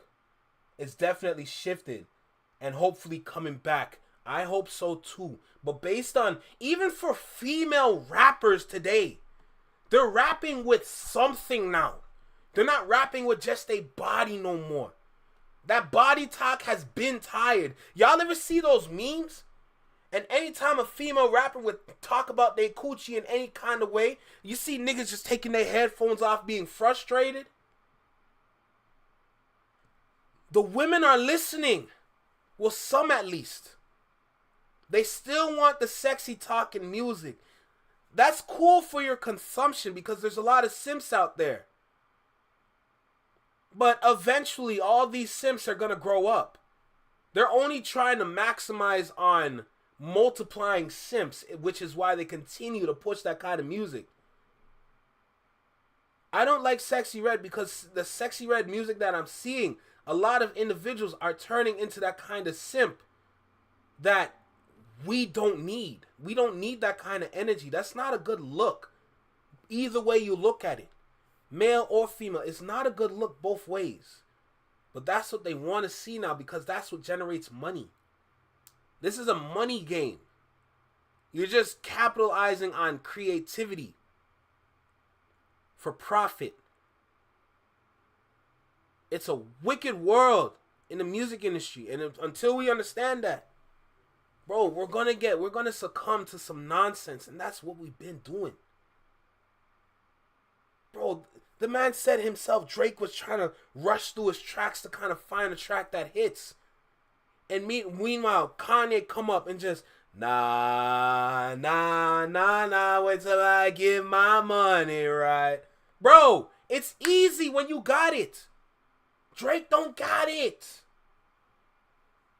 We go body for body. I hand you a body. I'm probably a better masseuse. Forever. Yo, Quickie, you don't understand, brother. I need that song in my phone. I will play that song everywhere I go. I will go on dates listening to that shit. I will go to job interviews. I need that Bodies track. I will go to retirement homes listening to Bodies. I will go to job interviews. I'll go to a career fair. I go to my cousin elementary school just to play that. Just so you know, uncle's coming to pick you up. You know what I'm saying? Like, yo. We can go body for body. I hand you a body. I'm probably a better masseuse. I really don't bother nobody, but they run it by me if I gotta clear out the room, nigga. Oh my God, I love that song so much. I need that song more than I needed Squabble Up. Squabble Up, I need it. I needed Squabble Up, but I need Bodies, my nigga. Holy, I need Bodies, bruh. That song is, nigga, y'all know me. Y'all gonna see my energy when that song comes out. Best believe my reaction will be top tier when that song drops. I promise you. If the song is not top tier, I failed you. Let's keep going, bruh. Teron was working with Lotto that day. I remember I left the studio and I told everybody who would listen, yo, Drake music is not as impactful as I thought it was when he compared it to Kanye. Now, mind you, I'm not saying Kendrick is on the same tip as Kanye, but I'm saying Kendrick does have, the music feels quality. Yep. It feels like somebody made it. It feels like somebody made it with love. It feels like somebody made it because they wanted you to be full the right way. And Drake's music to me felt like somebody who was just like, here goes some food for you to eat that's really good and you're gonna get full. And I think that when you compare the two, it's like, I love it. It's like eating steak at Longhorn and eating steak at Mastro's. Run that back for a second. I want to hear that again because that was a really good point he made. Run that back. Made it. It feels like somebody made it with love. It feels like somebody made it because they wanted you to be full the right way. And Drake's music to me felt like somebody who was just like, here goes some food for you to eat that's really good and you're going to get full. He pretty much said Drake's music is like McDonald's. And Kendrick's music, Kanye's music, is like a well-done steak. Well, let me take that back. Not well done. Like about a medium rare. Something that's like, you know what I'm saying? Like something nice. Something cooked. Something seasoned. You know, not something that's not something that's salt and pepper. Me don't want no salt and pepper. Me want some seasoning, you know? Man. Yeah, I hope y'all subscribe to Ray Daniels. I just found a squatter in my spider tank, Brave, and Lord have mercy. What are we talking about here? You doing okay over there, Tiny? Yeah, let me know if you good. And I think that when you compare the two, it's like eating steak at Longhorn and eating steak at Mastro's. Like, yeah, if a $23 steak tastes amazing at Longhorn. By the way, I love Longhorn, but it don't taste nothing like that $200 steak from Mastro's. And why would it? I would never say his music like a steak, bro. If anything, it's like a decent burger from Costco. You know, they come in quantity. You always gonna get them Costco burgers in quantity.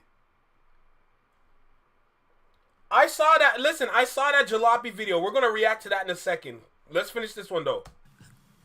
Why would it? So when I saw Drake and Ye, I'm glad you brought that up, Mosky. When I saw Drake and Ye and that Larry Hoover concert, by the way, it's out there. Amazon recorded it. I remember hearing girls saying, man, this light-skinned nigga need to get off the stage. Because it was like, I don't know how to explain it, but... Run that back. I need to hear that again. Yeah, I'm glad you brought that up, Mosky. When I saw Drake and Ye and that Larry Hoover concert, by the way, it's out there. Amazon recorded it. I remember hearing girls saying, man, this light-skinned nigga need to get off the stage. Because it was like, I don't know how to explain it, but, and I think that, like, when you think, I don't like to keep dwelling on Drake, but as we're talking about it, I think the problem is that Drake, by the way, Drake makes better music consistently than Kendrick. He has a better churn out rate.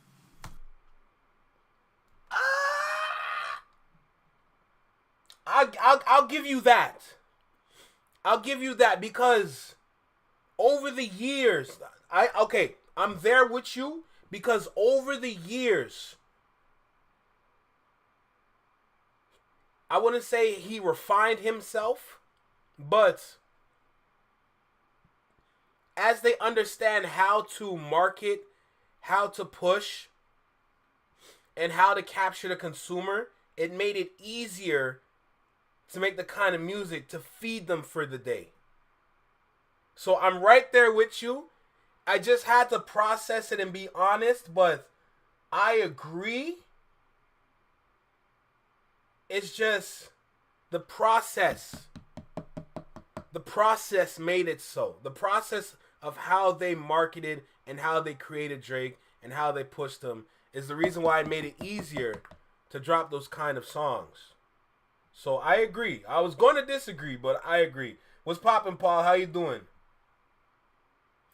Exactly, Paul.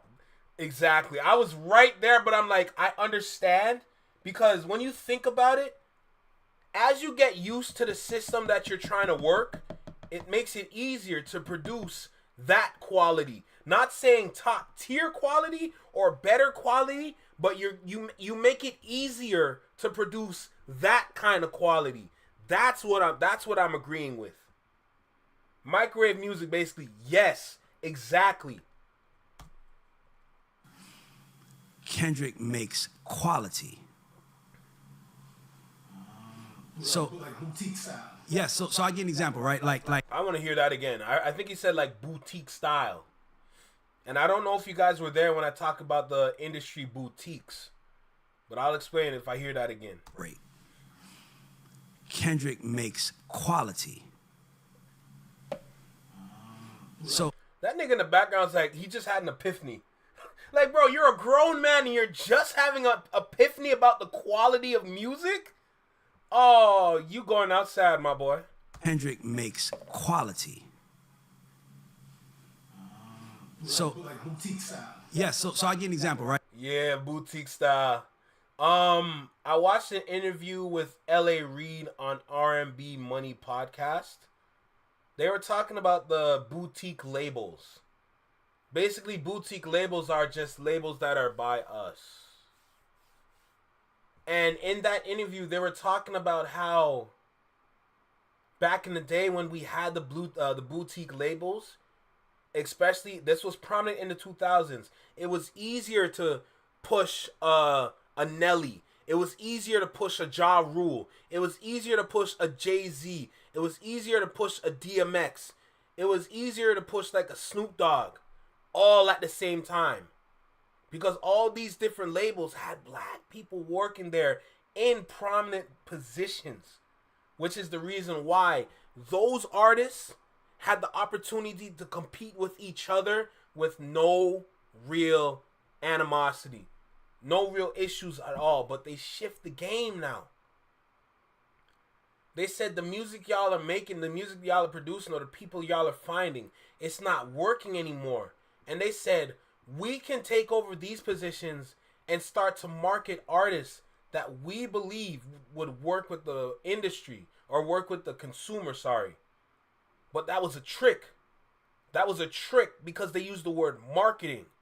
When you market something, you can market anything. If you don't understand the marketing, and remember with the David Banner interview, he said it himself. Everybody was trying to figure it out while they were doing it.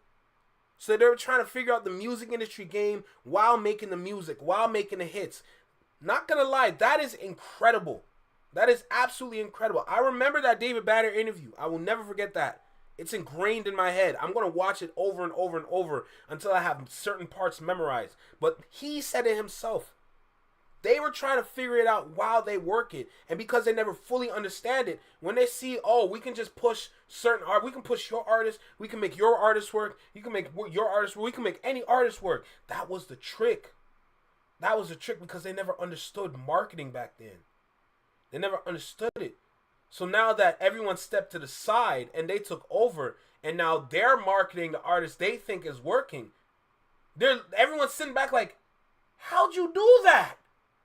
How'd you make that happen? Not realizing that marketing is it's just throwing money to make things work. It's like pay to play. When you market artists like that, it's pay to play. It's pay to play, pay to play, pay to play, pay to play. Same way how you pay to play with your favorite phone game. Oh, Tiny, don't worry, I saw. Tiny, I saw, don't worry. Those names you just listed are giving me nostalgia. The man said, bro, stop. I'm like, huh? It's giving you nostalgia. That's hilarious. Man, music was so good back then. I remember my first time hearing Baby... shoot. Not Alicia Keys. Hey, I remember those days. Not the remix. Not the remix. Even like Alicia Keys, You Don't Know My Name, bruh. Oh my God. You don't know my name. Bro, come on. That's quality. That's quality. But everything got replaced when they brought marketing in there. Yeah, man, you know what I say while I'm going around here, so, you know? Oh my days, but nah, that's the marketing. They switched out quality for quantity for more revenue. And now that they made it work, it's like they're addicted to the quality. No, they're addicted to the quantity and the revenue that comes from the quantity. But because they've been burning everybody out, consumers included, the consumers got tired of the quantity that the artists are producing. So now the consumers want quality again. Drake can still work as long as his songs are quality. If he can't change, if he can't adjust, he's going to fail. He's going to fail. You know? But look, I've already talked enough. Let's get back to the Godfather over here. Let's go. Right, like one of Drake's biggest songs is Hotline Bling. Drake made trendy He stole that, by the way. music that we liked. I don't think Hotline Bling comes out today and it works. Nope. But I do think if God got us, then we gonna be all right. I think that works. You think that works? I know that works. Because we're in a time period where we need that. And All Right came out in a time period where we really, like literally, there's been multiple time periods within that moment when that song dropped. About 3-4 different time periods, now included, where All Right is going to work. When you speak to the people will respond. If you speak for the people will get comfortable. Which also translates to, I make music to electrify them. You make music to pacify them. You make music they want to hear. I make music they need to hear. That's pretty much what that translates to. I think Poetic Justice works today. I think most of Kendrick's catalog works today. And I think that probably about 30% of Drake's catalog works today. And I agree with that percentage too. Anything from way back when he really first started, when we were getting comfortable with his sound, all works. The Successfuls, the Find Your Loves, those work. Those work for the genres that they are in. Because in that moment, he was working on dominating that genre. If y'all remember what I was talking about, if y'all remember, I was saying Torontonians need to work on dominating genres, not being comfortable in the genre that they choose to be in. If you're going to be here, Torontonians have a responsibility. You need to dominate this genre. Your competition is all over the world. Everywhere you go, there's someone that's going to be in the same or similar genre as you. Torontonians need to work on being the best that they can be within those genres. That song could drop any time and it would have worked because it speaks to it speaks to the everyday person, facts. And the everyday individual just needs someone that understands them. Because if you don't have that, then they're not going to listen to you as much. And they're going to go and find something they can listen to.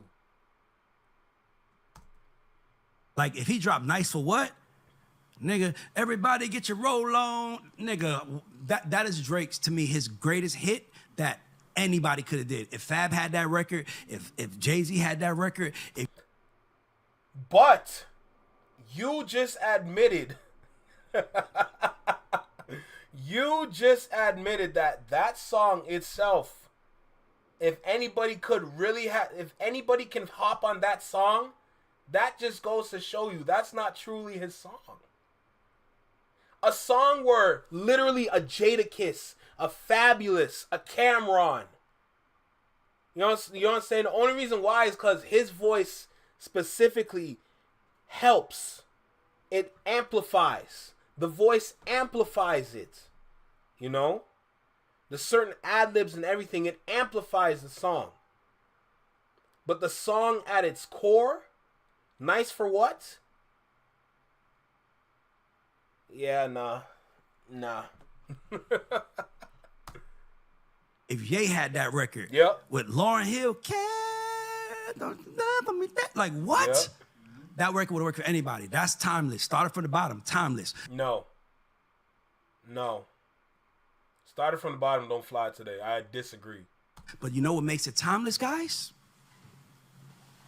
Turn my mobile chair around. You wanna know what makes it timeless? What makes Started from the bottom timeless is the messaging.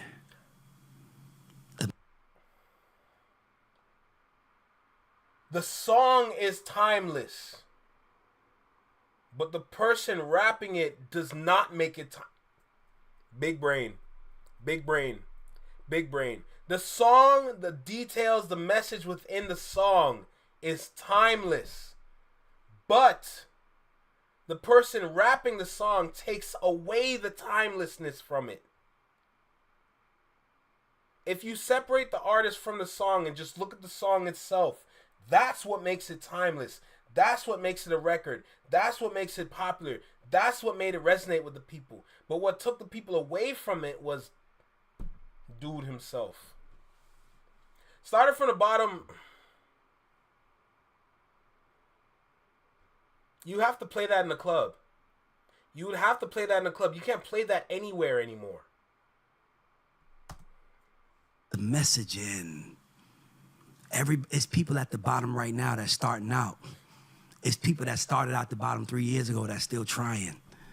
The messaging works. Drake's messaging was always trendy, certified lover boy. I don't know if I care about that. Right? So now what happens is Kamala loses. Now the country is serious. Hold on, things are real now. This motherfucker is back. And now Drake is like, you trying to free the slaves? Ha ha! Nigga, I said it, I'm gonna do it. And then Kendrick is like, oh, bitch, you don't understand. Black culture is on the line. Nigga, black culture is on the line right now. Black women are scared to death about what's gonna happen. Black kids are scared to death. Everybody's scared, and right now we need a leader, not a nigga that's selling us what we want and getting rich and showing us how rich he is. And that's really what happened. It was the character they played. Nigga,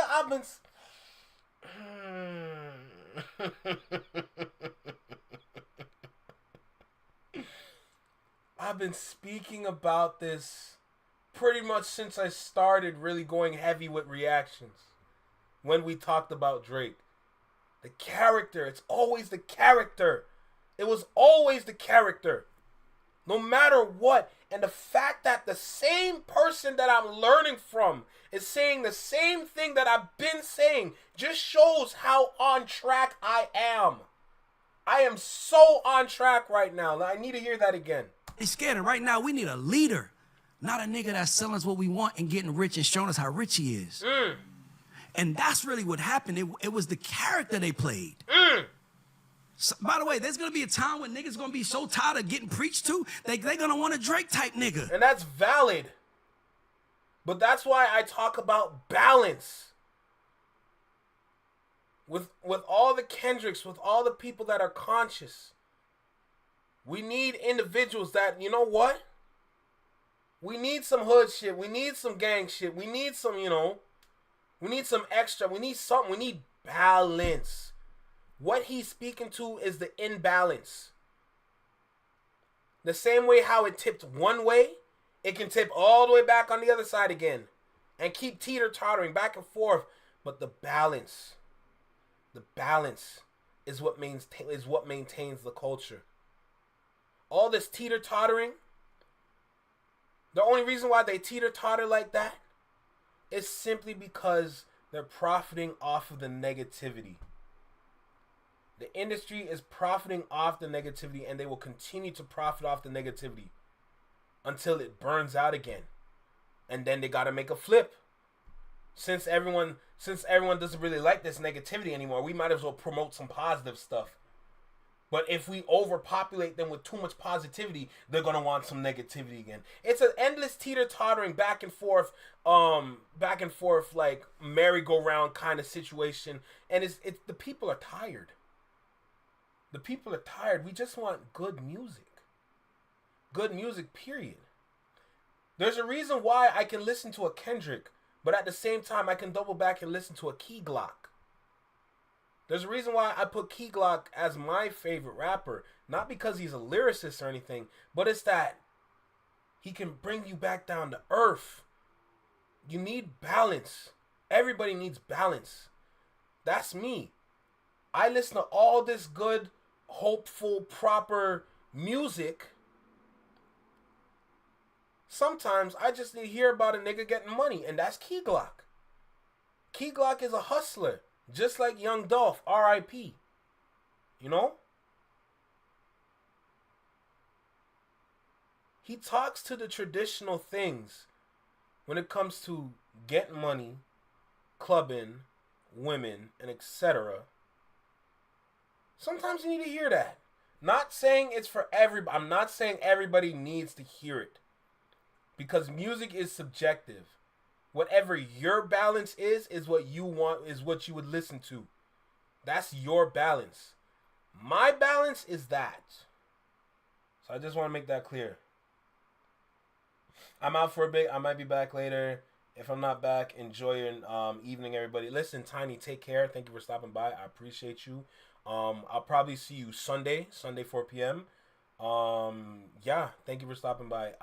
If I don't see you again, have a great night. Sleep well. I hope you wake up with positive energy in your heart, and I hope you wake up with sunshine on your face. You know? But if you don't come back, take care. That's why I think Kendrick got on Cardi's. Yes, great example. That's why I think Kendrick got on Cardi's album. It's called I Am Music, and Cardi takes his work seriously. That was showing balance. Yes. That's perfect. That's a perfect example to what I'm speaking to. The balance in everything. It's okay. Listen, here's the thing. Both sides are okay to listen to. The reason why Drake doesn't work as much as he used to is because he only leaned on one side and never went back. He never went back for years. All them started from the bottoms, changing to look how much money I got. Ain't nobody care about how much money you got. You're only trying to like motivate the broke. Be like, oh, I get this money, you get this money, you can get this money too. No, that's not how motivation works. Bro, if you want motivation, go listen to Nas. Nas will tell you how to make that money literally in his rap songs. Go invest in stock, go invest in crypto. And he's rhyming with that. What are we talking about? King's Disease 1, 2, and 3 will forever be timeless. Because it works. It's generational. It's here for a new generation to listen to, as well as the old generation. Nas is another one, but the thing about Nas is that he took a long break, so I wouldn't necessarily say he's a career talent. He's definitely an era talent, which is a step above generational. I put generational as a base and era above generational, and above eras, I put careers. But career based on how long you've been going. So, just keep that in mind. It's something called reading the room, literally. And some artists are not good at that. They're not good at reading, period. Because most of these artists nowadays, especially for the dudes and the women, a lot of them are dropouts. Sorry, not sorry. Someone's going to have to speak the truth. Someone's going to have to say something. A lot of these artists are not educated, which is why they're being used. Which is why they're going to go into those rooms and sign that paper within the first 5 seconds of seeing it before they even pick up and read it. These artists have their entourage around them and not a legal team. That's a problem. That's a huge problem. Man, this is crazy. Yeah. Bring the fun, bring the hotline. We need that now. Yeah. I think Kendrick himself would probably want the trend of the Not Like Us. That's my point. Because once it becomes quote unquote cool, then it goes. But now I don't know what's coming on the next Kendrick album. But there's a reason why Bodies was teased. There is a good reason why Bodies was teased. You're getting a mixture of both. You're getting a mixture of both. You're getting a mixture of both sides.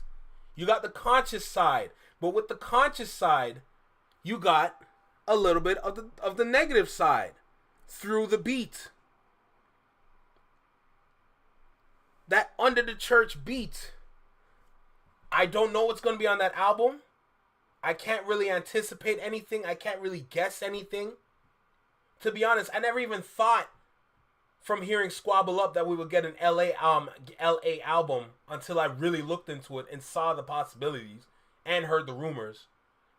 But for this next project, who knows where he can go? But he might provide the balance. The Bodies track is so tough that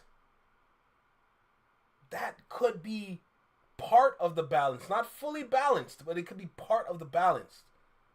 Like, just imagine driving around with maximum volume and you're playing Bodies. Max volume in your whip. Driving around, windows down. The weather's changing. We're getting that driving weather coming back now. Just imagine that, bro. Like, really imagine that. Has Nas ever collabed with Drake? Not that I know of, and to be honest, I don't think so. Let's keep going, though. Fun, bring the hotline. We need that now. I think Kendrick himself would probably want the trend of the Not Like Us. That's my point. Because once it becomes quote unquote cool, then it goes against Drake. So there's so many people that are mad at me. Like, get off Drake. But I'm like, I want Drake to hear this, guys. Facts. My BW nigga, facts. Black culture is on the line right now. Do you think he's going to feature anyone on that Bodies track? If so, who would you think be the feature? Or who do you think will be the feature? Or who do you think the feature will be? Well, the thing about Kendrick is whoever you think he's gonna bring in somebody you never even thought of. Cause when was the last time you thought Kendrick and Kodak Black were ever gonna team up together? When did you ever think Kendrick and Playboy Cardi were ever gonna team up together? Kendrick and Kodak? Kendrick and Playboy? So for Bodies, I don't know. We can go body for body. I hand you a body. I'm probably a better... Bro, I don't even know. It could be anybody. It could be somebody that's seasoned. Or it could be a young gun. I wouldn't even be surprised if he gets someone young on that track too. I would not be surprised at all. Hey, Black Hippie would go crazy on that. Listen, hearing Ab Soul on Bodies would make me go mental. Bro, bring all of them. Bring J-Rock. Bring Schoolboy Q too. If you hear the black hippies on that, hey, even Baby Keem. Baby Keem on Bodies would be disgusting. Are you sick? Baby Keem, my nigga? Knowing that Baby Keem is dropping soon? Baby Keem is working on his album, bro. That's what I'm saying. He ain't following no trends for real. He set the trends. Just like Jim Jones and them. When they made that track, we set the trends. Fire track, by the way. The original and the remix. Fire track. Anthem quality from that track. Not necessarily an anthem, but you're getting anthem quality from it, and I respect it. Let's keep going, though. Let's go ahead and finish out this video. We still got a lot more video. It is on the line every day. We have a president that's getting rid of DEI. We have all these people coming in place. And black culture is on the line right now. And my thing is that the only way what always brought us out was those Negro spirituals. I want to hear that again. Nas on Bodies. I can see it. But then we're going to have to hear Nas like kind of speed rapping in a sense. And I don't necessarily want to hear Nas speed rapping. When we hear Nas, I want to hear him speak when he raps. Because he always has something to say.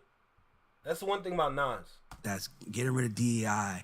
We have all these people coming in place. And black culture is on the line right now. And my thing is that the only way what always brought us out was those Negro spirituals. Again, with the Negro spirituals, I'd rather say hood spiritual, because that kind of helps you to group together the kind of songs that you need to hear. There's been some classics that dropped that we still need to hear to this day. I still want to hear Throw Some D's, especially with 30 for 30 going on out there. I still want to hear Wipe Me Down. I still want to hear Boosie's verse on Wipe Me Down. BOOSIEBADAZZ. That's me. I still need to hear that. I still need to hear Where the Party At. I still need to hear Shake It Tail Feather. I still need to hear All About the Benjamins. Notice that I'm naming the actual anthems and the hood spirituals that I'm speaking about. I still need to hear Nuck If You Buck. I still need to hear all those tracks.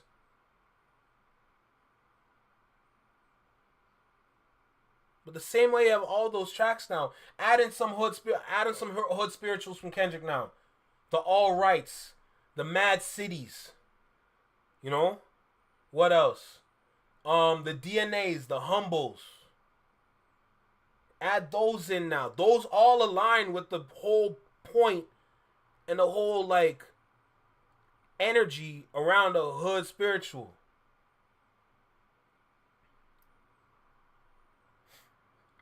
No, he knows, but like Ray Daniels is giving him hope. He's hopeful. Ludacris? When you move, I move. When I move, you move. Just like that. Oh my God. Oh my God. Oh my Ludacris, bruh. Ludacris, my nigga.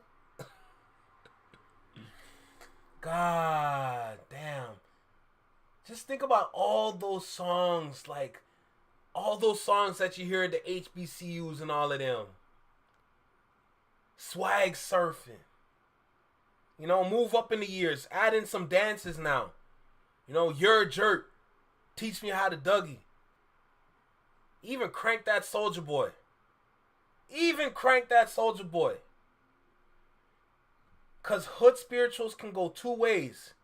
You can either speak to the audience with a hype track, or you can electrify the audience with a hype track. But both ways that you go with that kind of structure to a song is what works in those hoods. That's what you're hearing at the barbecues. How else you gonna get all the aunties two-stepping? How else you gonna all get everybody jumping? Everybody get crazy. Everybody get lit. How else you gonna do that? It's the hood spirituals. It's them hood spirituals, bruh. Money trees, nigga. Oh my god.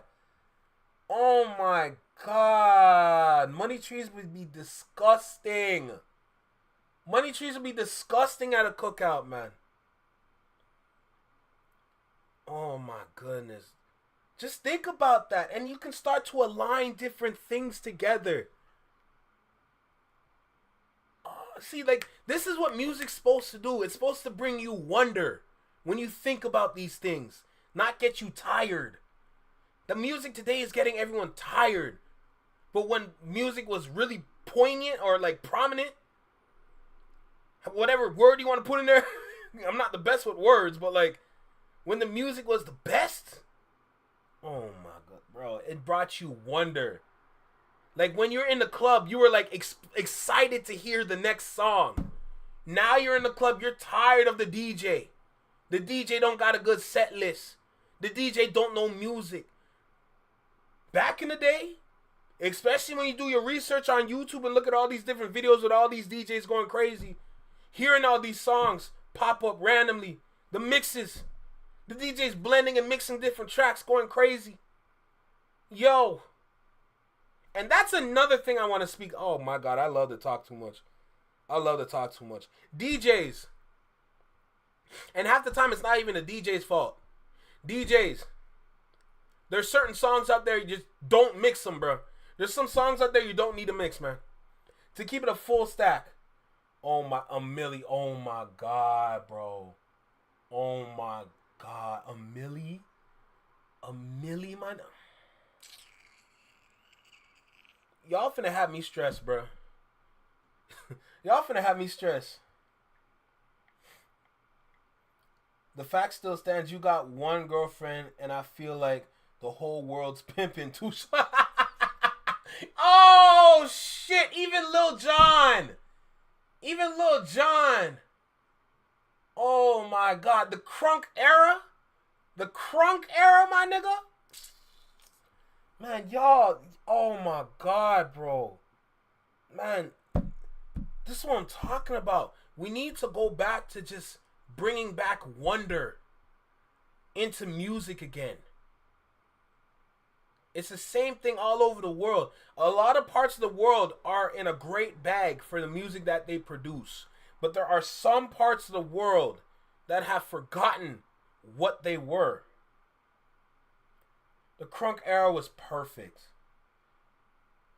Man, when we went to the Jamaican clubs, them dance hall DJs, when you have the dance hall DJs and they sound clashing, when the DJs are battling, clashing, man, don't get enough credit for their mixing ability, brother. You don't even, brother, think, oh my God, think about it. The DJs are going back and forth in the club.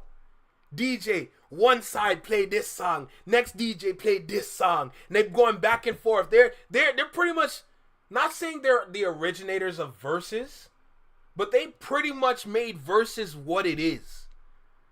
You know? Like, yo, just imagine, for all the Caribbean people out there, I'm sure Paul would understand. Imagine you have one side playing, what's it called? One side is playing Elephant Man. Let's see which Elephant Man song. Nolinga. One side playing Nolinga. And you have Beanie Man over here. Beanie Man now playing what song now? Simma. Who got the keys to me, Bima?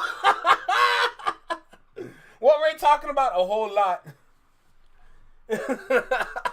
Imagine you have one side, one DJ playing. One DJ playing what? Playing some Egyptian. Hold you. Yeah, me just wanna hold ya. Like, you know what I'm saying? One side playing Egyptian. Watch the next DJ now. Wayne Wonder. No letting go, no hold. Nigga, I lose my mind. I lose my whole mind, bruh. Are you crazy? Bro, I pass out. I pass out like I saw Michael Jackson. I swear to God.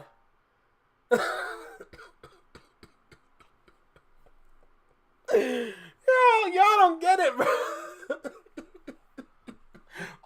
Roll me.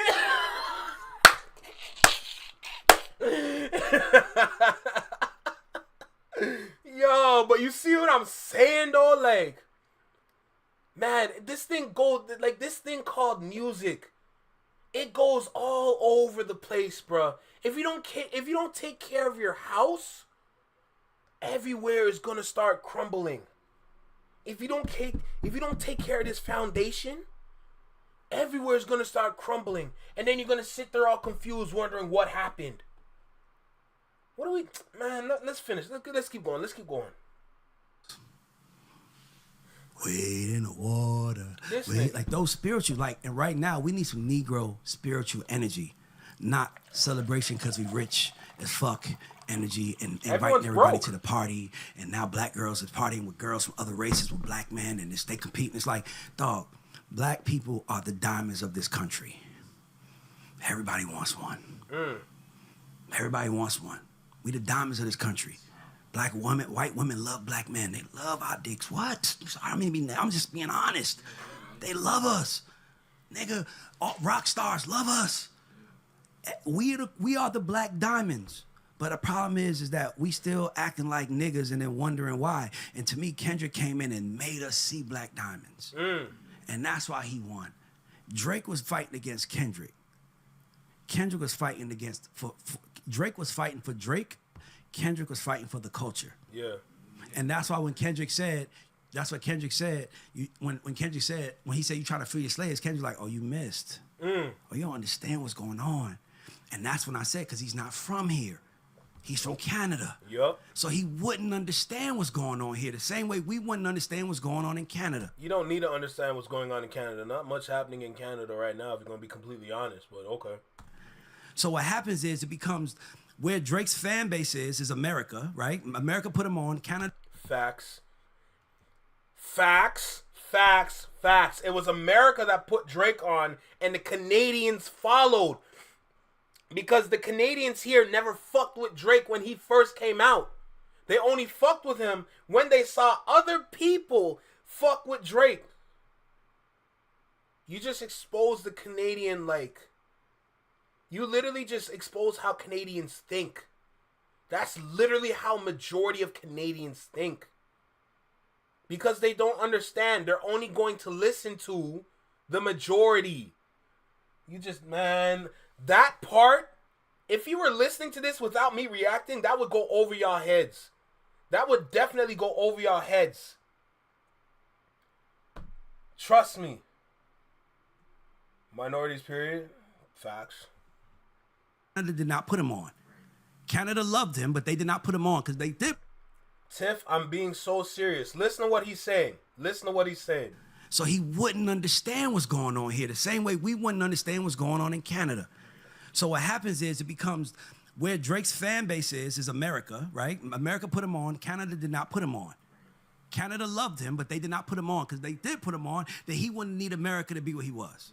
So America... He got a lot of hate. Just like Tory Lanez, just like The Weeknd, all three of them, they all got a lot of hate in Canada. Love was not really there until people saw it come from somewhere else. The only artist that really got love from when they first started was Justin Bieber.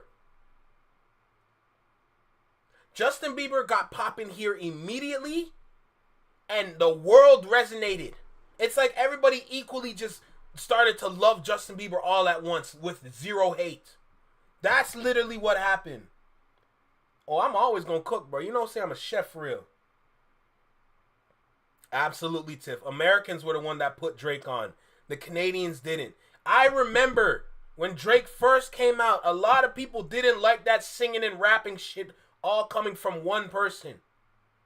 They never messed with it. But y'all remember what I was talking about when it comes to marketing? Okay. Exactly. The Cash Money stamp is what gave him. But that was enough. That was enough because of Lil Wayne. That love everybody had for Lil Wayne, and Drake was right there beside him. And they had Drake on like some choruses. He had his own singing and rap going on. people like, yo, who is this kid called Drake again? Wait, he sings and raps? Oh, I like that. That nigga tough. That nigga nice. Nigga never had bars. Let me stop. Let's finish the video. America put him on, and now America's like, hey, we put you on, bro, but like, shit's real. Take it serious. And he didn't. Yeah, bro, that's why when people think I'm arguing, it's like, I am a music nigga, bro. I signed NLE Chopper. Like, I worked with Future, with Sierra. Like, I've been in the rooms with the greats. That nigga Future, great, but Future was trying to figure it out. He was always trying to figure it out. That's why he was working with Drake and these niggas, because he trying to see what they doing to add what he add his Atlanta flavor, take a little bit of their shit, and he took it. And by the way, Drake took some of his flavor. Kendrick He didn't take a little bit of his flavor. He took a lot of his flavor. Keep it a stack.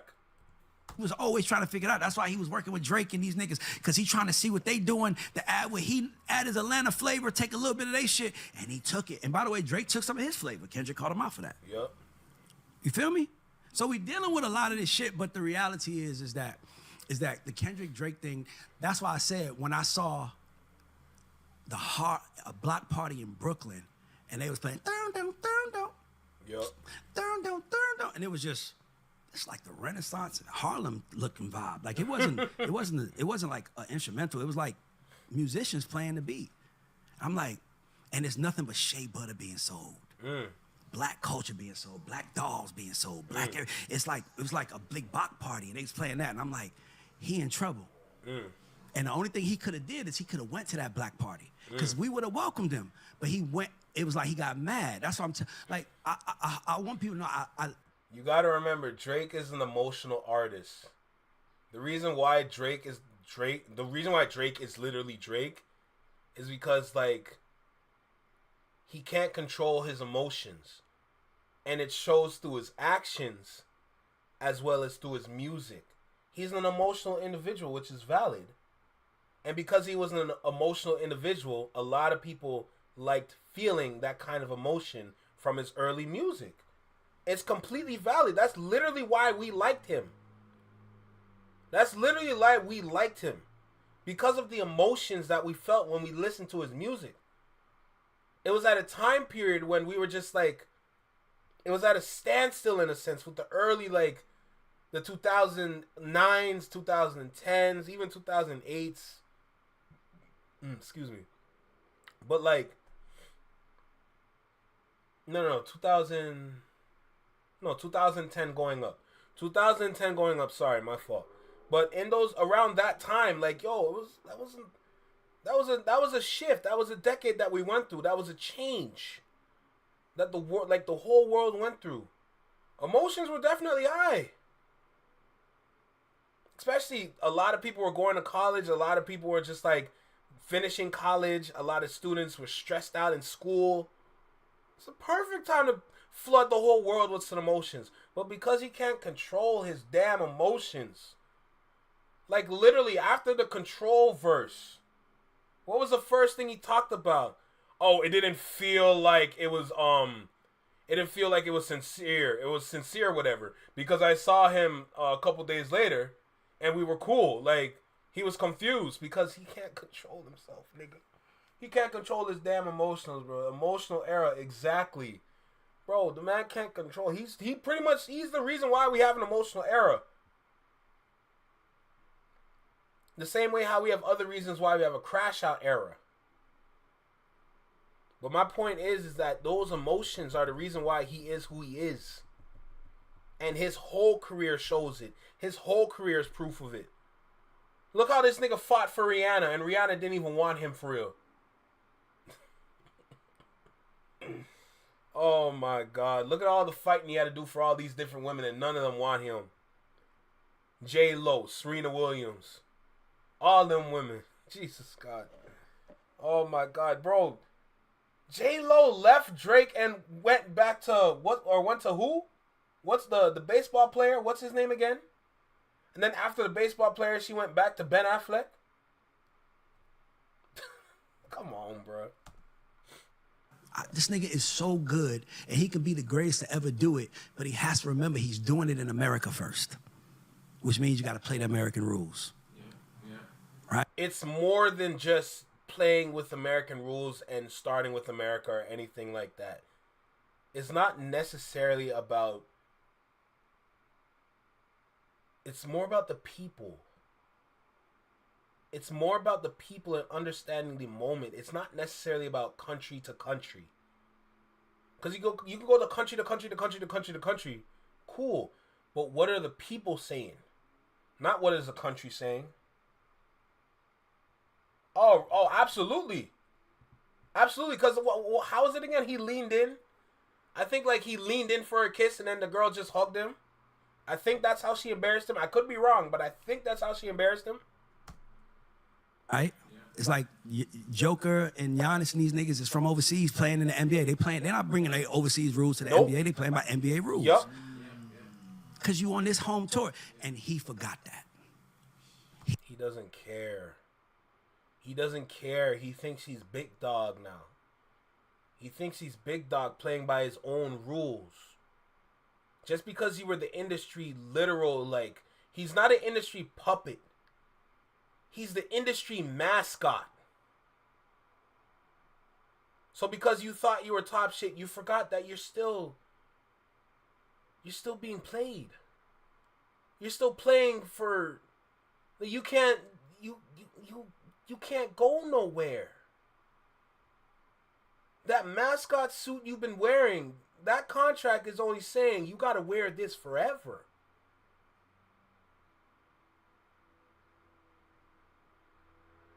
Yep. Yeah, there you go. Turn to heaven, she tried to kiss. That's hilarious, bro. Oh, and from then it was downhill. He thought he was big enough. This nigga threw bottles at Chris Brown. Man, let me stop. Bro, when they were fighting, this nigga threw bottles at this man, bro. For a girl, man. This nigga throwing bottles. For a girl, my nigga.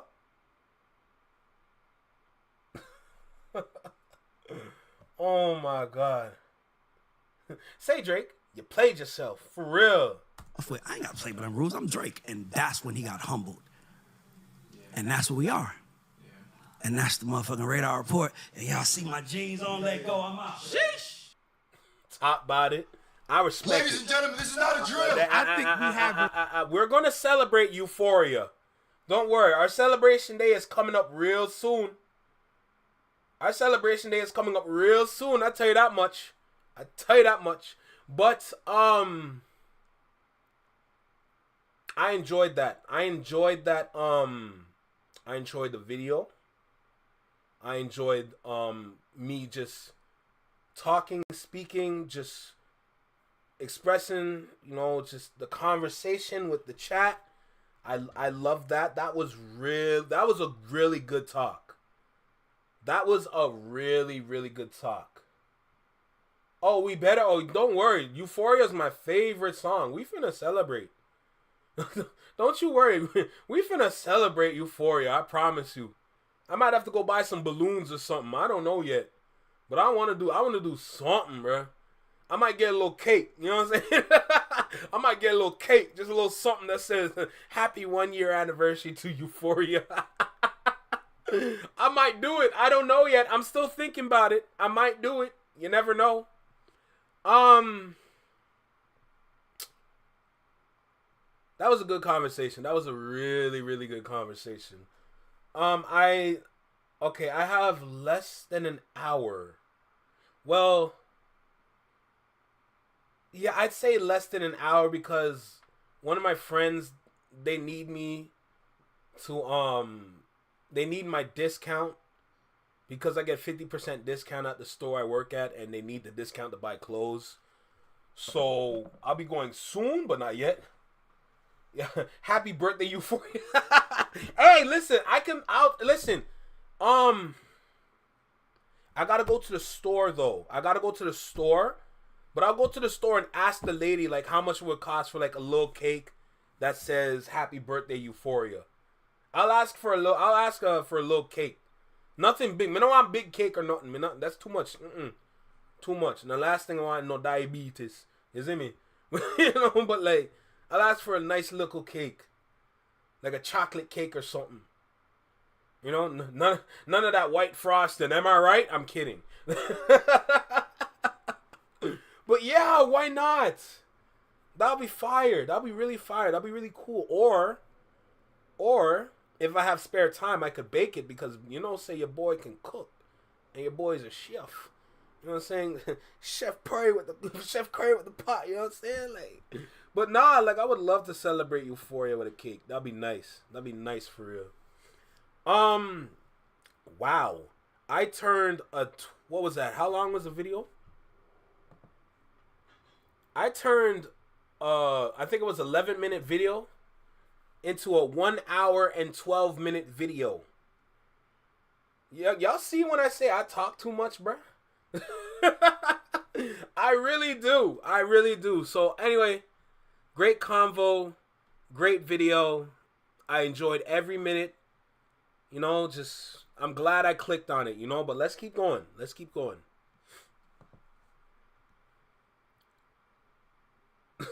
Kendrick likes authentic. I might have to, oh my God. I might have to make a cake now, huh? Is that what we doing? I'm baking a little cake. I'm with it. I can probably do that. That'd be cool. That'd be cool to do. Anyway, Jalopy dropped. I haven't forgotten. You can't make. Oh, this nigga killed me, bro. Big shout out. Big salute to Jalopy. Let's go. Let's keep going, guys. Let's keep going. Another reaction, another video. We're going to keep going. This is what we do around here. So let's get started. Bake it? All right, I guess I'll bake it then. I guess I'll bake the cake. I'll do it. I'm down to do it. All right, we're going to bake a cake for Euphoria's 1-year birthday. That's going to be hilarious. I'll get to it. I'll make sure I make that happen. Now, what kind of cake? I'll surprise y'all with the cake. Don't worry. Anyway, let's get started. Yo, right here in the small box. Welcome back to Single Seater Reactions, only on the Flexman Network. I'm Flex. Welcome back to the channel. So, we got a video by Jalopy here. I literally saw that he just dropped, bro. And as soon as I finished that Ray Daniels video, I ran here. I had to do it, bro. It's Jalopy we're talking about. Big Jalopy. Where are you at now? He almost at 57,000 subs, man. Yo. Big salute to Jalopy. He always doing this thing out there, bro. Hopefully one day I can be on a panel with you. That'd be fire. But for now, oh Lord, that lemon water really be getting me. For now, we got a video by Jalopy called Dodie 6 Just Apologized to Kendrick Lamar? Really? Hey, let's go ahead and get started. Make sure you like, comment, share, subscribe. Let me know what you think about the video. Drop a comment down below. Let me know what you think about the reaction. Hit that notification bell so you get notified when I drop my videos, when I go live as well. Shout out to the live chat up above me. I appreciate every single individual in that chat with me today, no doubt. With that being said, let's go ahead. Let's get started. Let's see what we're talking about. And let's have some fun. Let's go. You can't make this up, bro. You can't make this up, bro. You actually cannot make this stuff up. I don't know if y'all have been paying attention, right? Let me give you a brief little summary, bro. Dodie 6 initially is the dude who was on The Future with Kendrick Lamar. Hey Now, right? Yep, fire trap. The dude went live and was talking about all his hardships. Like he got got in a car accident. He was on substances, all this different stuff, right? And it created all this discussion. People was talking about it. And the part that came up was when he said the Kendrick Lamar feature didn't do nothing for him. He's still in the streets, boom, boom, boom. So it sparked discussion, you feel me? Respectfully. I did a video on that. Then it came out that he was lying about some of the stuff that he was saying in... When did that come out? In that video. And it was actually a publicity stunt. This was confirmed by, it was either his father or his manager. His it was father? confirmed by him, saying that he is supposed to be getting royalties from Hey Now, but the process ain't worked. He don't know how to do the process. Nigga. Okay? He also went Cut the BS, bro. What are we talking about, man? Jesus. on to say that he not even on like he said he was. Okay? So I heard you loud and clear. So it was a publicity stunt in the first place. Definitely Crazy, not right? respectful. That's the type of shit that make you step away from somebody, stop rocking with somebody. Now, today, guess what happens today? He apologizes. No way. The dude apologized. He apologized. Look, I want to publicly apologize to Kendrick Lamar for calling because he is far from that and did nothing but bless me in my life. Wow. Wow.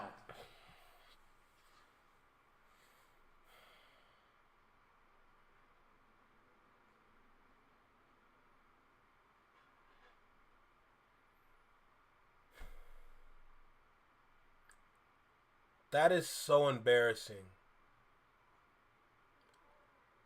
That is so embarrassing. Not only for himself, not only for Kendrick, but also for California. You had a feature with Kendrick Lamar, and that's what you wanted to say. And you want to apologize now after everyone told you what he did for you? Like you didn't realize this yourself? Nah, you said what you wanted to truly say. So stay there. I know Kendrick is a forgiving man. He's going to forgive him. He's going to forgive him for the land and forgive him for his actions and teach him and educate him to be a better individual. Me personally, I would tell you to stay in that water that you wanted to swim in because you told your truth. You told your truth out of frustration. You showed your true self out of the frustration and the anger that you were feeling from being homeless. I understand that you lost someone very dear to you. We all do. Everyone on YouTube, we understand that. But you have a responsibility to keep, not only to be an artist, not only to be chosen, but also for your neighborhood, for your city, everybody. You have a responsibility to keep. Right now, y'all need to upkeep what y'all built. Y'all built something so incredible. No one's ever seen it before. You have to maintain that. Y'all must maintain composure. Anything that's not right, anything that's off, y'all deal with that behind closed doors. That's the responsibility y'all need to keep. And y'all need to keep it now, especially now, since Kendrick's on tour. He's gonna come back for about 2 days in LA. But he's doing work right now, bro. And that's how you want to speak? About the same man that put you on? The same man is performing your song at all these different stadiums. The same man, by performing all those songs, you're going to get some money out of that. That same man. You're supposed to get yourself in order. You think just because you're an artist, things are good. There's a lot that you have to upkeep.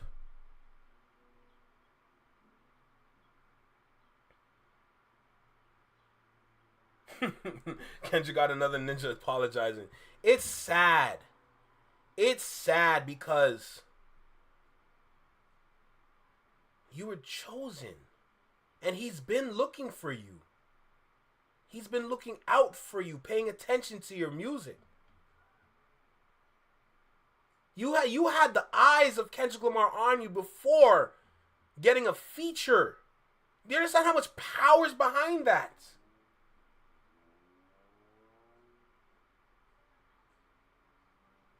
You're just another in the moment ass nigga. Concerned about your moment and not realizing, taking that step back and just looking at what you received and how to navigate this. Your peers showed you examples of how you can navigate this. You could have done something, my nigga. You could have reached out to any one of them and say, yo, can you help me out with this? I'm homeless. I'm in a bad spot right now. Can you just give me this little assist? It's LA, my nigga. You a native. I know they got you.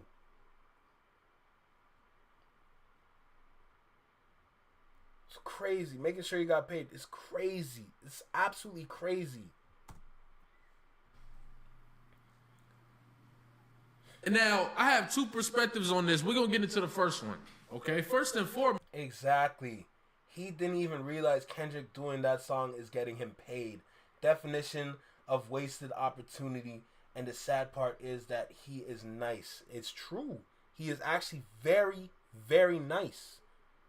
But I don't think he realizes his own blessing, or he realizes the level of rap that he's at. I don't think he realizes that. I feel like some self-healing needs to happen here. I think for him to advance and to evolve and to elevate as an artist, some self-healing needs to happen here. That would definitely help him out. Not necessarily saying or pushing him to go towards the therapist, but self-healing through self-realization is a good start.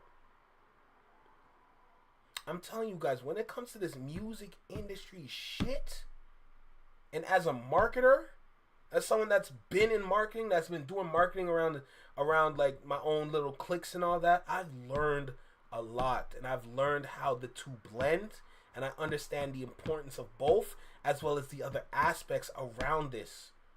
When I say I can work in the music industry, I really, really could. I don't care if I have to start as an intern, but I can really be that change in the music industry, no doubt. Especially in Toronto.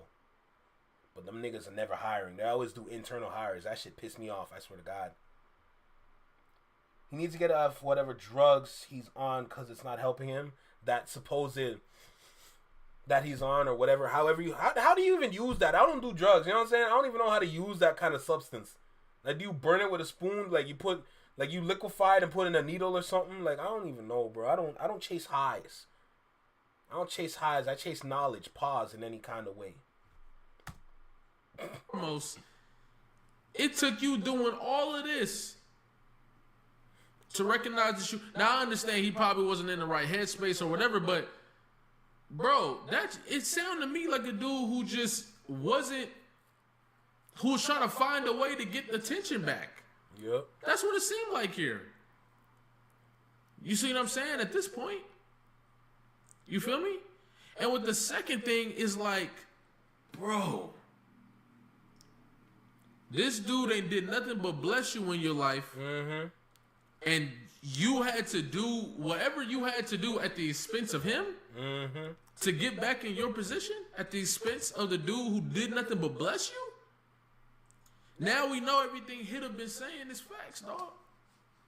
And this is why I gotta cover this type of stuff, because if I don't, or if we don't cover this type of stuff and set the record straight, it's easy for all these media companies that are clearly on payroll to take these stories and these situations, amplify them in order to attempt to turn the public against Kendrick Lamar.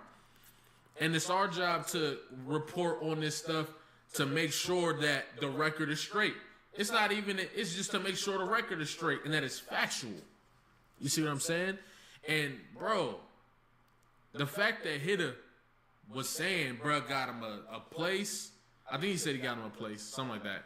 But he gave him the studio for him to go record with the studio whenever he felt like it. All types of stuff. So to do this publicity stunt at the expense of somebody that blessed you, it's unfortunate, man. There's no way you can get what you was looking for and still feel like you deserved it. There's no way. There's no way. At the expense of your man? Nah, bro. Nah, bro. Nah, bro. And it's not even that it's your man, actually. Let me take that back. Because he might not be a man. But that make it even crazier because he blessed you.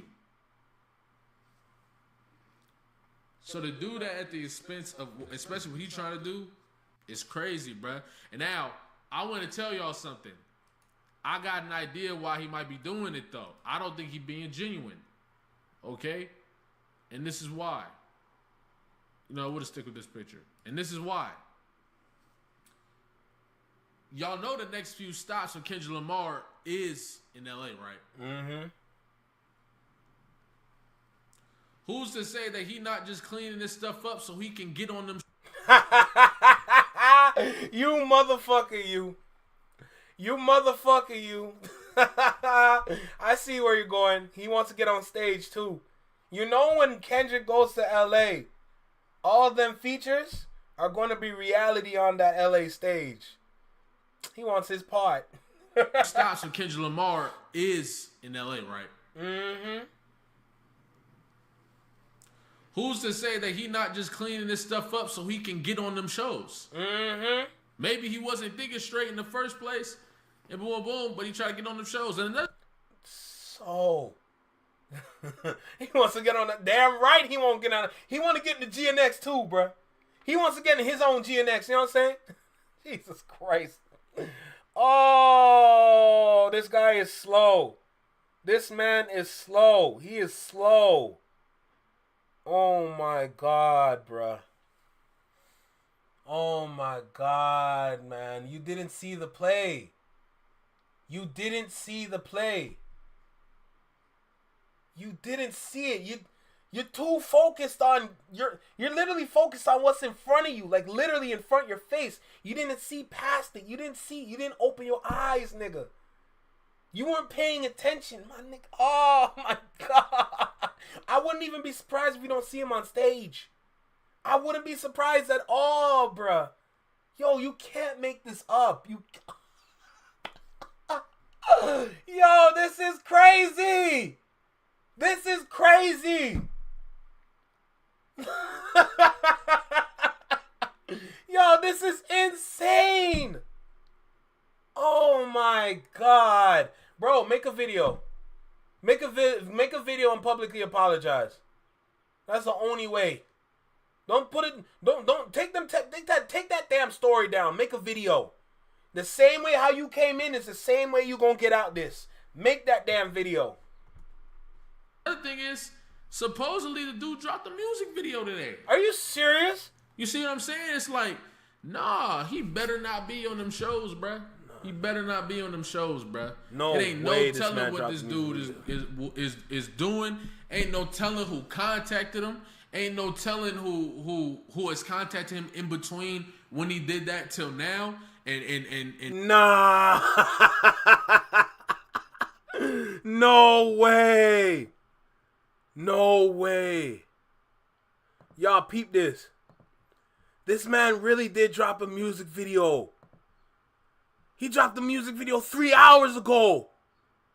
And the song is called Just Bait.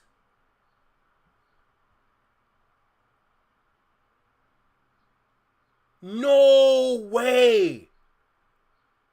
No way.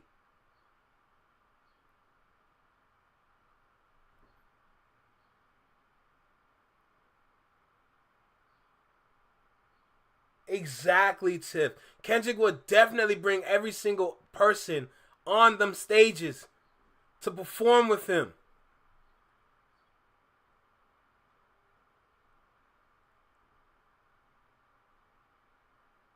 This... I hope that was part of the plan, bruh. I hope that's part of the plan, because you look sorry. You look sorry right now. I hope that was part of the plan, bruh. You look super sorry right now, bruh. Oh my God. That is so... Nah, if I was Kendrick, I'd feel embarrassed just a little bit. I'm not gonna lie. If I was Kendrick, I'd feel embarrassed just a little bit. Not too much, just a little bit, though. Oh my God. it might be, you never know. You never know what to do with somebody like this. You can't keep people like this around you, bruh. Nope. Once you see that first time of them trying to snake you in this, like nah. I said the same thing. You stay in that water you want to swim in. You stay there. You gotta cut that off. Cut that off. Because it ain't no telling who talked to him or who contacted him in between that time. Facts. There is no telling, bro. No telling. Exactly. He only embarrassed himself. Tragic. No telling who contacted him. You feel me? And maybe gave him some bread like he needed, or maybe gave him some in exchange for doing this. Dude done got. It's always the weakest ones that are the most vulnerable. And that applies to teams. That applies to cliques, organizations, for this organization to be strong, for this organization to be powerful, everybody got to be on the same page. Everybody need to understand the goal. Everybody need to understand the process. Everybody need to understand like every aspect of this thing called the organization, whatever you want to call it, or this thing called GNX, to make it simple. Bro,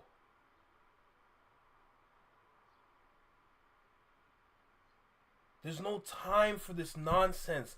This should have been behind closed doors. Hitter said he called him as soon as he seen the tweet. Valid, which makes it good. But my overall point to all of this is that this should have been behind closed doors. This should have never came on the internet. His frustration caused them to slip. That's an issue. That's a big issue. It's always the weakest links in any group that causes it to crumble. Not saying that anything's really going to happen or anything's going to, like, you know, I'm not saying anything like that, but I'm just looking at history. History has shown when the people are weak, the group is vulnerable.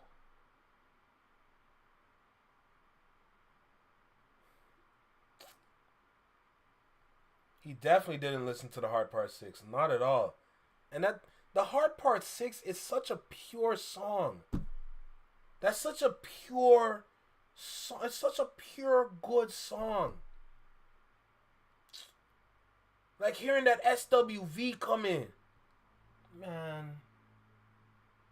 Yes, this is off-brand for Kendrick, and I don't see Kendrick staying too close to him. Yeah, Kendrick is a real...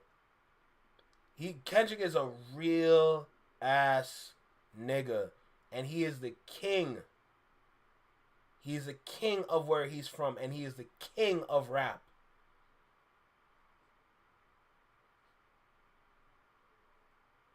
I see that king putting distance from that nigga. And the car accident, all types of you feel me? But I don't know. But then again, I just started something else. There's also the possibility that maybe that car crash woke his ass up. Oh my God. That's possible too. Maybe bro getting in the car crash, figuring out what's really important. Maybe things that, because that's what it takes for people sometimes. Is a life-threatening or a life-endangering or survival situation. Where now you recognize what's important and what's real. Maybe that's what it was. It could have been that. It could have been that. It could have been that, bro. It could have been just a simple fact that he hit his head against the windshield. And he could easily not be here today. And maybe he realized, like, what's really important. You see what I'm saying? Who knows? It could go either way. I didn't think that at the beginning of this video, but as I thought about it, I'm like, wait, that's possible too. But still, I still wouldn't be around dude. Still wouldn't be around dude because you do not know. You do not know. So don't even play that game. Don't even play that game. He showed you his hand. Let him be. Don't want to see dude on stage for real. You see what I'm saying? I really don't want to see him on stage because that's too dangerous. You feel me? That's just dangerous. You see what I'm saying? But hey, shout out to y'all. Appreciate y'all. I might drop another video tonight. I don't know. I got another one in the stash. I'm debating on dropping it. I'm going to drop that in the morning. That's what I'm going to do. I'm going to drop one in the morning. All right. Appreciate y'all. Love y'all. Yeah. See ya. Ladies and gentlemen, this God is damn, they really want me to watch that. I'll watch it later.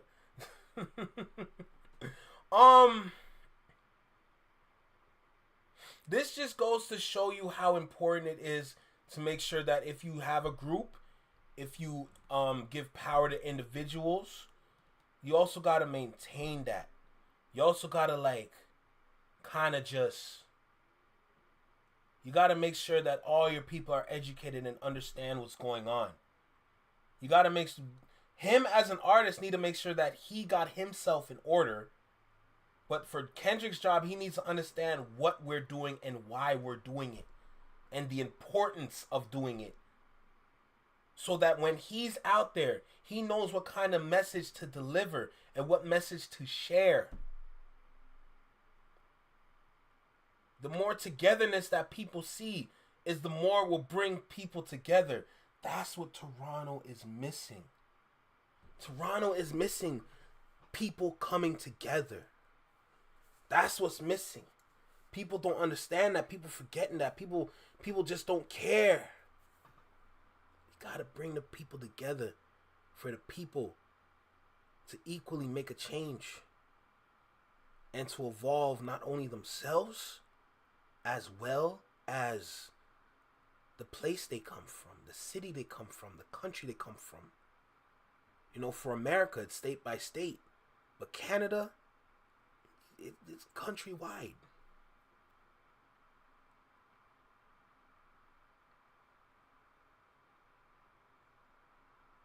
We got to do better. We got to do better. Trust and believe me, we got to do better.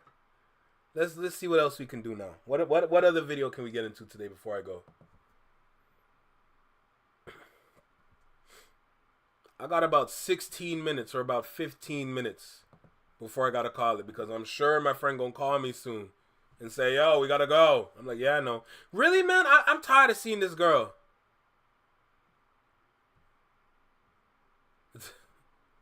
Oh, my God.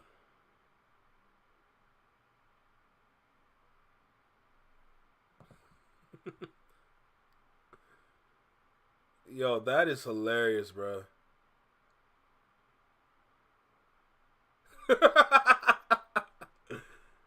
Nah, nigga, why would you want to mess with someone like that, bruh?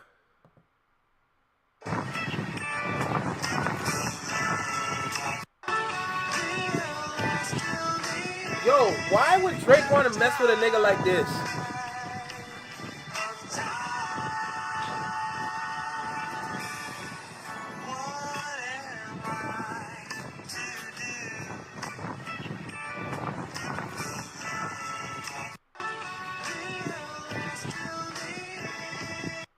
So it looks like the Houston show outperformed the Minneapolis show.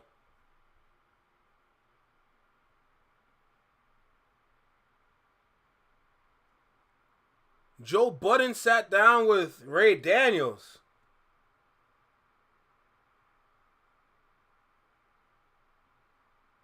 I can give it a shot.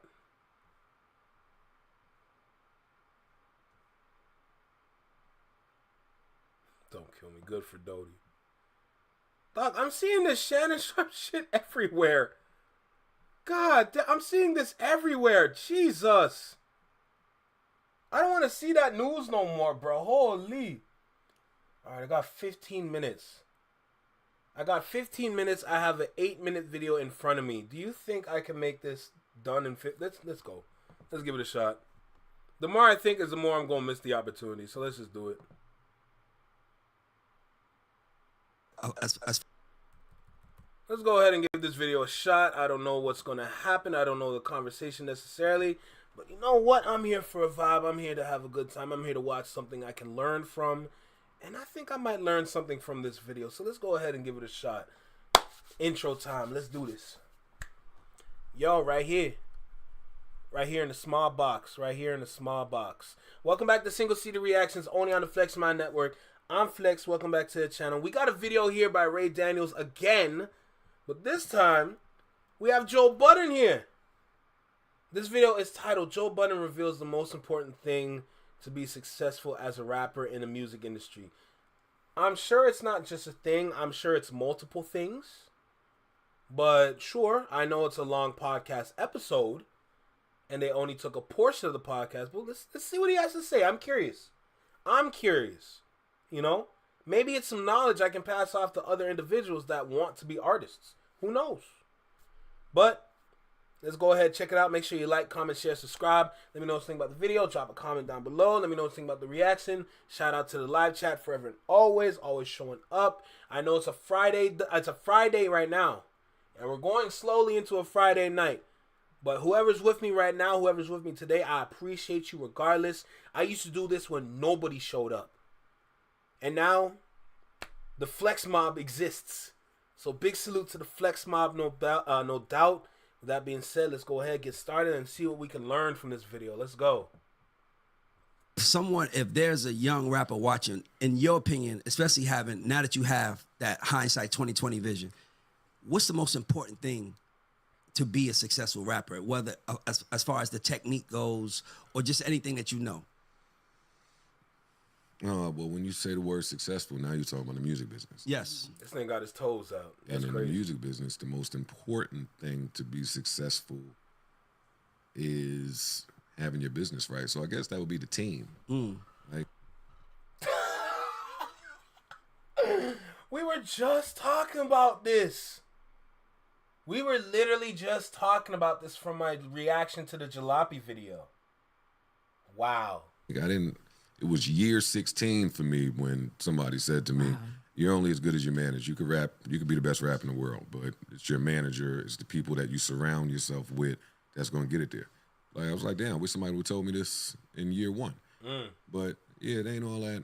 I was always trying to be best rapper, and put the people in place that's supposed to be in place. Don't hire your man to be your lawyer.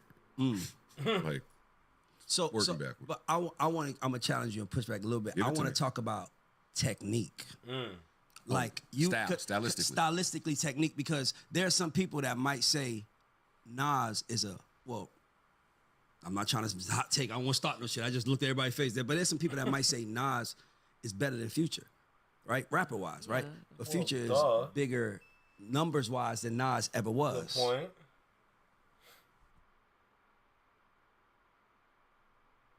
point. Someone tagged Dodie 6, don't kill me. Welcome back, Tiny. Is that a fact? And like in Nas' back in Nas his day, when he would like drop an album. Honey Bunny, please. Honey Bunny, please don't do it. Don't do it. Please don't. Because he made the message clear. His debut. Future has sold. Future is bigger than Nas. Nas at his peak is not bigger than Future at his peak. Yeah. I'm sorry. In my opinion. But I think No. Think about it. Atlanta's legend that's been in the game, that's been putting in the work, that's been putting out the hits, that's been putting out the features, that's been putting on everybody in Atlanta however he can. And then Nas just came back with a couple albums. Future would definitely be the bigger artist. Oh, no, I don't disagree with Nas's numbers. But looking at it realistically and looking at it numbers-wise, Future does numbers too. A lot of people forget about that because they just look at Future and they just assume, oh, nah, he not that good. He not it for real. No. No. Future is elite. Future is elite. Not saying that he's elite level, but he is elite, period. A lot of people forget that. In Atlanta, Future is a superhero. Around most of the states, Future is a superhero. When Future came to Toronto for Rolling Loud, that one time we had it, that night he was a superhero. He headlined. Future headlined Rolling Loud in Toronto. And the whole Toronto city pulled up. Nas is an OG. What's good, Slay? How you doing? I see you pull up. Welcome. Let's go. everybody would say Nas is a better rapper is what I'm trying to get to. Yeah. Yes. But Future stuff is working, and and that's because of technique. That's what I was asking. Like, technique-wise, if you were saying, what's the most important thing in rap? Exactly, Paul. Future's like God for real, bro. On some Superman shit. One person you don't touch is Future.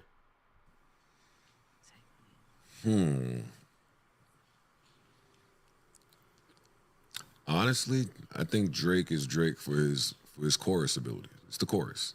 So hooks. Yeah. Saying hooky It's shit. the So the chorus. songwriting part of it. Yeah, because I'm at only- some point, right? Yo, my nigga, what did he write though? Like at some point, I started listening to the Drake songs and saying, "Oh shit, the verses is hooks." He's tricking us. He's tricking. Exactly. Yeah. He's good at, but he's. No.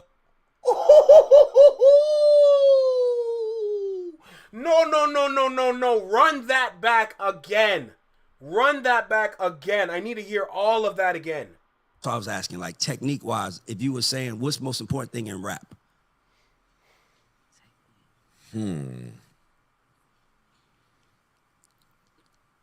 Honestly, I think Drake is Drake for his chorus ability. It's the chorus.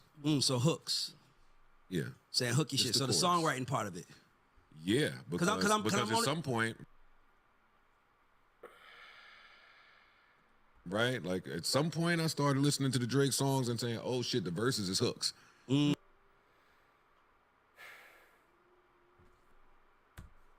Right? Like at some point, I started listening to the Drake songs and saying, "Oh shit, the verses is hooks." Right? Like at some point, I started listening to the Drake songs and saying, "Oh shit, the verses is hooks." Nigga. Right? Like at some point, I started listening to the Drake songs and saying, "Oh shit, the verses is hooks." Nigga.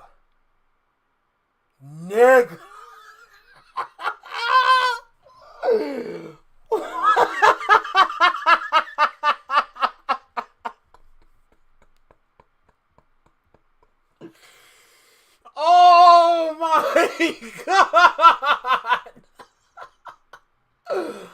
Oh my god! Oh my god! Oh my god!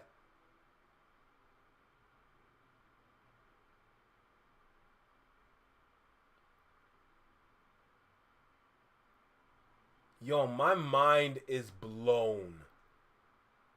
My mind is blown right now.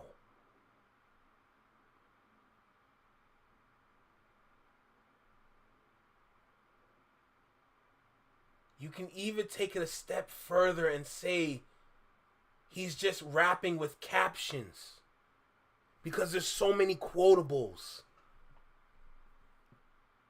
His verses are hooks. I have no words. I have no words. I've never thought of it like that.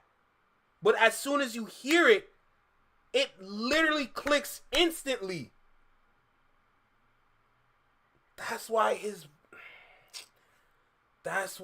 music is so easy to digest. His verses are hooks. His verses are hooks.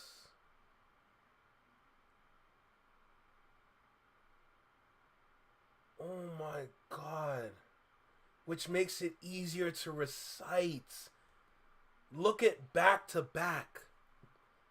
Is that your world tour or your girls tour?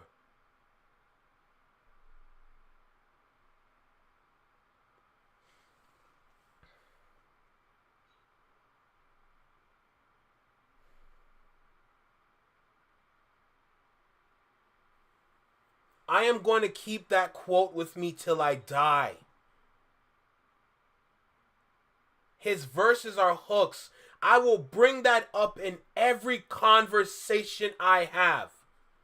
Not saying all his verses, but his most standout verses are hook. He's tricking us. He's tricking. Exactly. He's good at, but he's also, but Drake's cheat code is that he doesn't have an accent, so he raps in a clear accent. So like if you listen to Lil Baby and you're from California, you might not completely get it. Yes. If you're listening to a New York rapper, you might not completely, like 504, you might not get it if you in Florida. You just might not get it. But Drake, he raps the way a teacher talks. So when the teacher teaches, you have to understand. Yo, what the hell is this conversation? What is this conversation? A, B, C, D, E, F, G. What is this conversation? Might not completely, like 504, you might not get it if you in Florida. You just might not get it. But Drake, he raps the way a teacher talks. So when the teacher teaches, you have to understand and hear every Unless word. he's trying to make a Jamaican song and then starts culture vulture and then like Nah, but adds that, a nah, little but, that, accent but in but there. even then, You don't even need to add that to it. That just shows you, if we're going with the teacher topic, that just shows you that the teacher is not educated himself. Yo, this is... Woo. Yo, this conversation. then listen to Controller. That's what I'm thinking of. Exactly, but that's what I'm thinking of. Controller, he raps in a Caribbean, with a Caribbean cadence, but the accent is as clear as day. So when he says, "And I never wanna waste you," like you can, like that's why he's a cheat code. That's when I figured out he was a cheat code. I was like, because it see felt what like a you're reggae saying. record. You think you're in the reggae, but isn't it? When you hear reggae, Future is a cheat code too, though. Yeah. Because of Oh my God. what he does with the melodies, and that's a frequency hack. And that's what I was trying to get at. That's what I was saying. You haven't. Yo, the rabbit hole is at the Earth's core right now. Oh my God. 2020 vision. This Joe talking to the young Joe right before he gets signed, and you's like, you 20 years ahead. You like, bro, if you want to be the biggest rapper in the world, this is what you gonna have to do. Well, if I was talking to myself, then I would say, don't come out no time soon. Why? I would be advocating for the shelf. What you mean? I would be advocating for artists. Paul, this is beyond cooking, bro. This is beyond cooking. Bro, these are like master chefs. I always tell people there's a reason why I listen to Joe Budden. This is the prime example why I listen to him. All that extra shit that he does on his podcast, that's marketing. That's to bring you back. All those arguments, they're all friends. They're just doing it for marketing purposes. That's why marketing can be evil. Because marketing manipulates. The same conversation I had earlier talking about marketing. That when they didn't necessarily understand the meaning of marketing and how to do it. They came into the game and took over the game with marketing by pushing subpar artists. Marketing is manipulative. It's manipulation. It's development. Oh, exactly. I would I be see what you're advocating for, go learn. I needed time to go learn. Learn what though? Everything. Everything. I'm sorry, is that puzzle piece a bottle?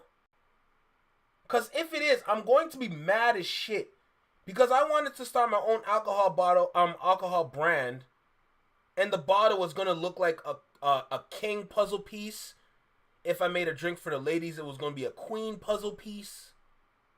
Like, I was going to do... Oh, my God. I was going to call it Checkmate. Thing. How to make a song, how to make a chorus, how to pick a beat, how to run a business, how to have somebody to run my business, how this label is working versus how other labels are working. Exactly. Like, I needed to learn. I didn't know shit about shit. I was 21. Just go. Had a hit. And that point helps my point with how artists back then never understood what was around them. They just understood the art. They never understood the business. All those artists that I listed earlier, way earlier at the beginning of this live, those are the same artists that never understood the marketing or understood the business behind music. They just understood the music. And because they only understood the music, and let me say that again, because they only understood the music, man, they got brushed out. Everybody got brushed out because they never understood marketing.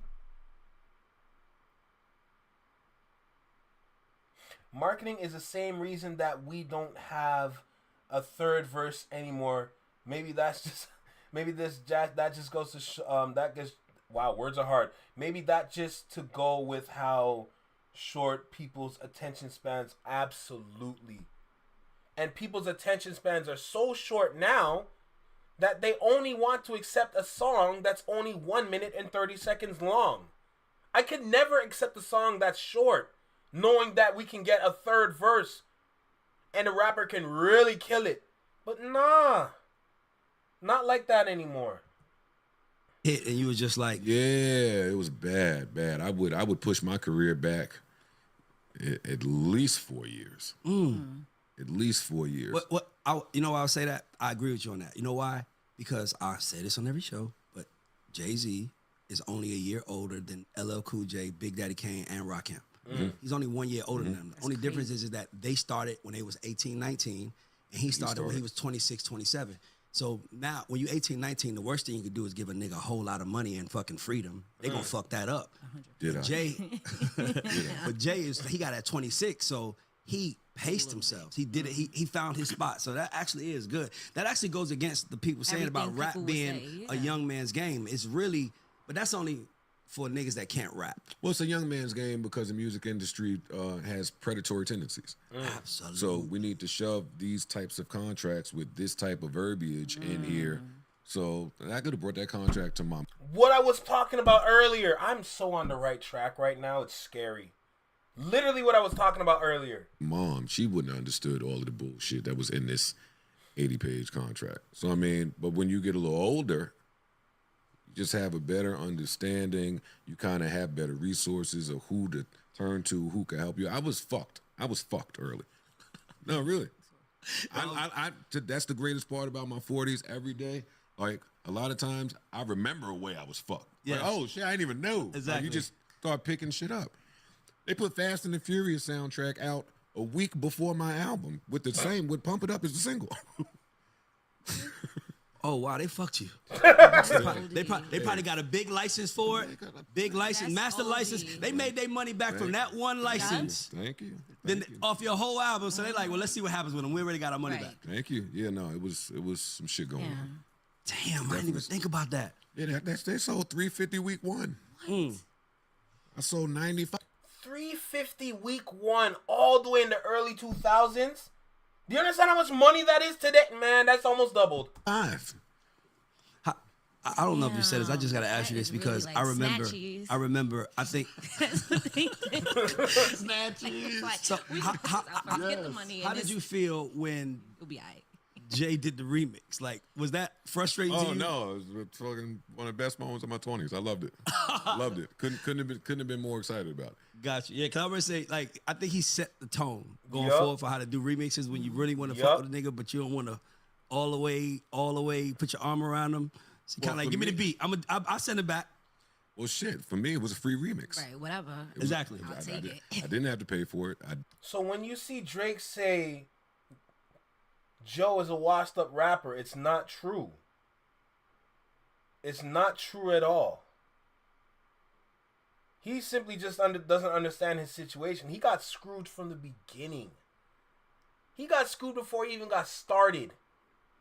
That's how cooked he was. They just took advantage of him. That's it. And because they literally, when Drake started, he was literally held up. Everybody else was just on ground level trying to get pulled up. Did want to do a remix, and I did step to him about it, and I got a number. So, and it was a number I couldn't afford. So for him to do that on his own. You want to say the number? I'm just curious. No, it was hard. 250. Oh yeah, I would say back. I didn't have 250 in my budget for a remix. Def Jam wouldn't cut that for me. Nah.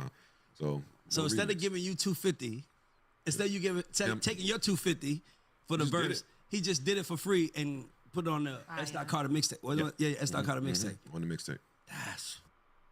Hold on a second. Hello? You're outside? Okay. Give me a second. I'll come right now. All right, easy. Yeah, I told y'all I gotta go soon. But we're gonna finish this video. Don't worry. I was very thankful for that at the time. Who was my favorite rapper at the time? Yeah, I was definitely gonna put some bars on that. You said at the time? Yeah, at the time. Who's your favorite rapper now? I'm just curious. I don't have one. No. You have a top five? Hold on, I need to know if you have a top five. Matter of fact, I have two questions for you. I don't know if I do. I have a few questions for you, but the first one I'm gonna get is I want your top five New York rappers, and then I want your top five rappers, period, if you can. And mind you, all time or like currently? No, just all time. I want your all time. New York all time. That's so tough. That's tough. Well, I mean, am I counting Pac as New York? Oh, well, that's a good way to end Ladies that. and gentlemen, this is not a joke. God damn, again? I get it. Jesus. Anyway, so, cause I gotta go. Oh, you forgot to nap today? Listen, Tiny, I'm about to end anyway, but listen. Like I said before, there's a reason why I listen to Joe Budden when it comes to music industry knowledge. He's gonna give you game. You just kind of gotta sift through the bullshit, the nonsense to kind of get to it, right? But trust and believe me, it's definitely worth listening to him speak. Anyway, Tiny, take care. Yes, good stream. Thank you, Paul. I appreciate you. We're about to end just now, but my final thoughts is that team that he was speaking of at the beginning of this episode, the same team I was speaking about in the Jalopy reaction, is the same team artists need before they get started. If you're going into the music industry with nobody around you, nobody to help you, no one to guide you, no one to help you understand things better, you're cooked. Period. Especially on rap stuff. Absolutely. But look, thank you. Appreciate you guys for stopping by. I gotta go for real because he is impatient. Okay, so I'm gonna go. Take care. Enjoy your night. Up Sunday, we're gonna chat, catch a vibe, have some fun, maybe listen to some music. But take care, enjoy your day, and peace. Let me go get ready real quick. Jesus Christ.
I didn't buy it. Andre did.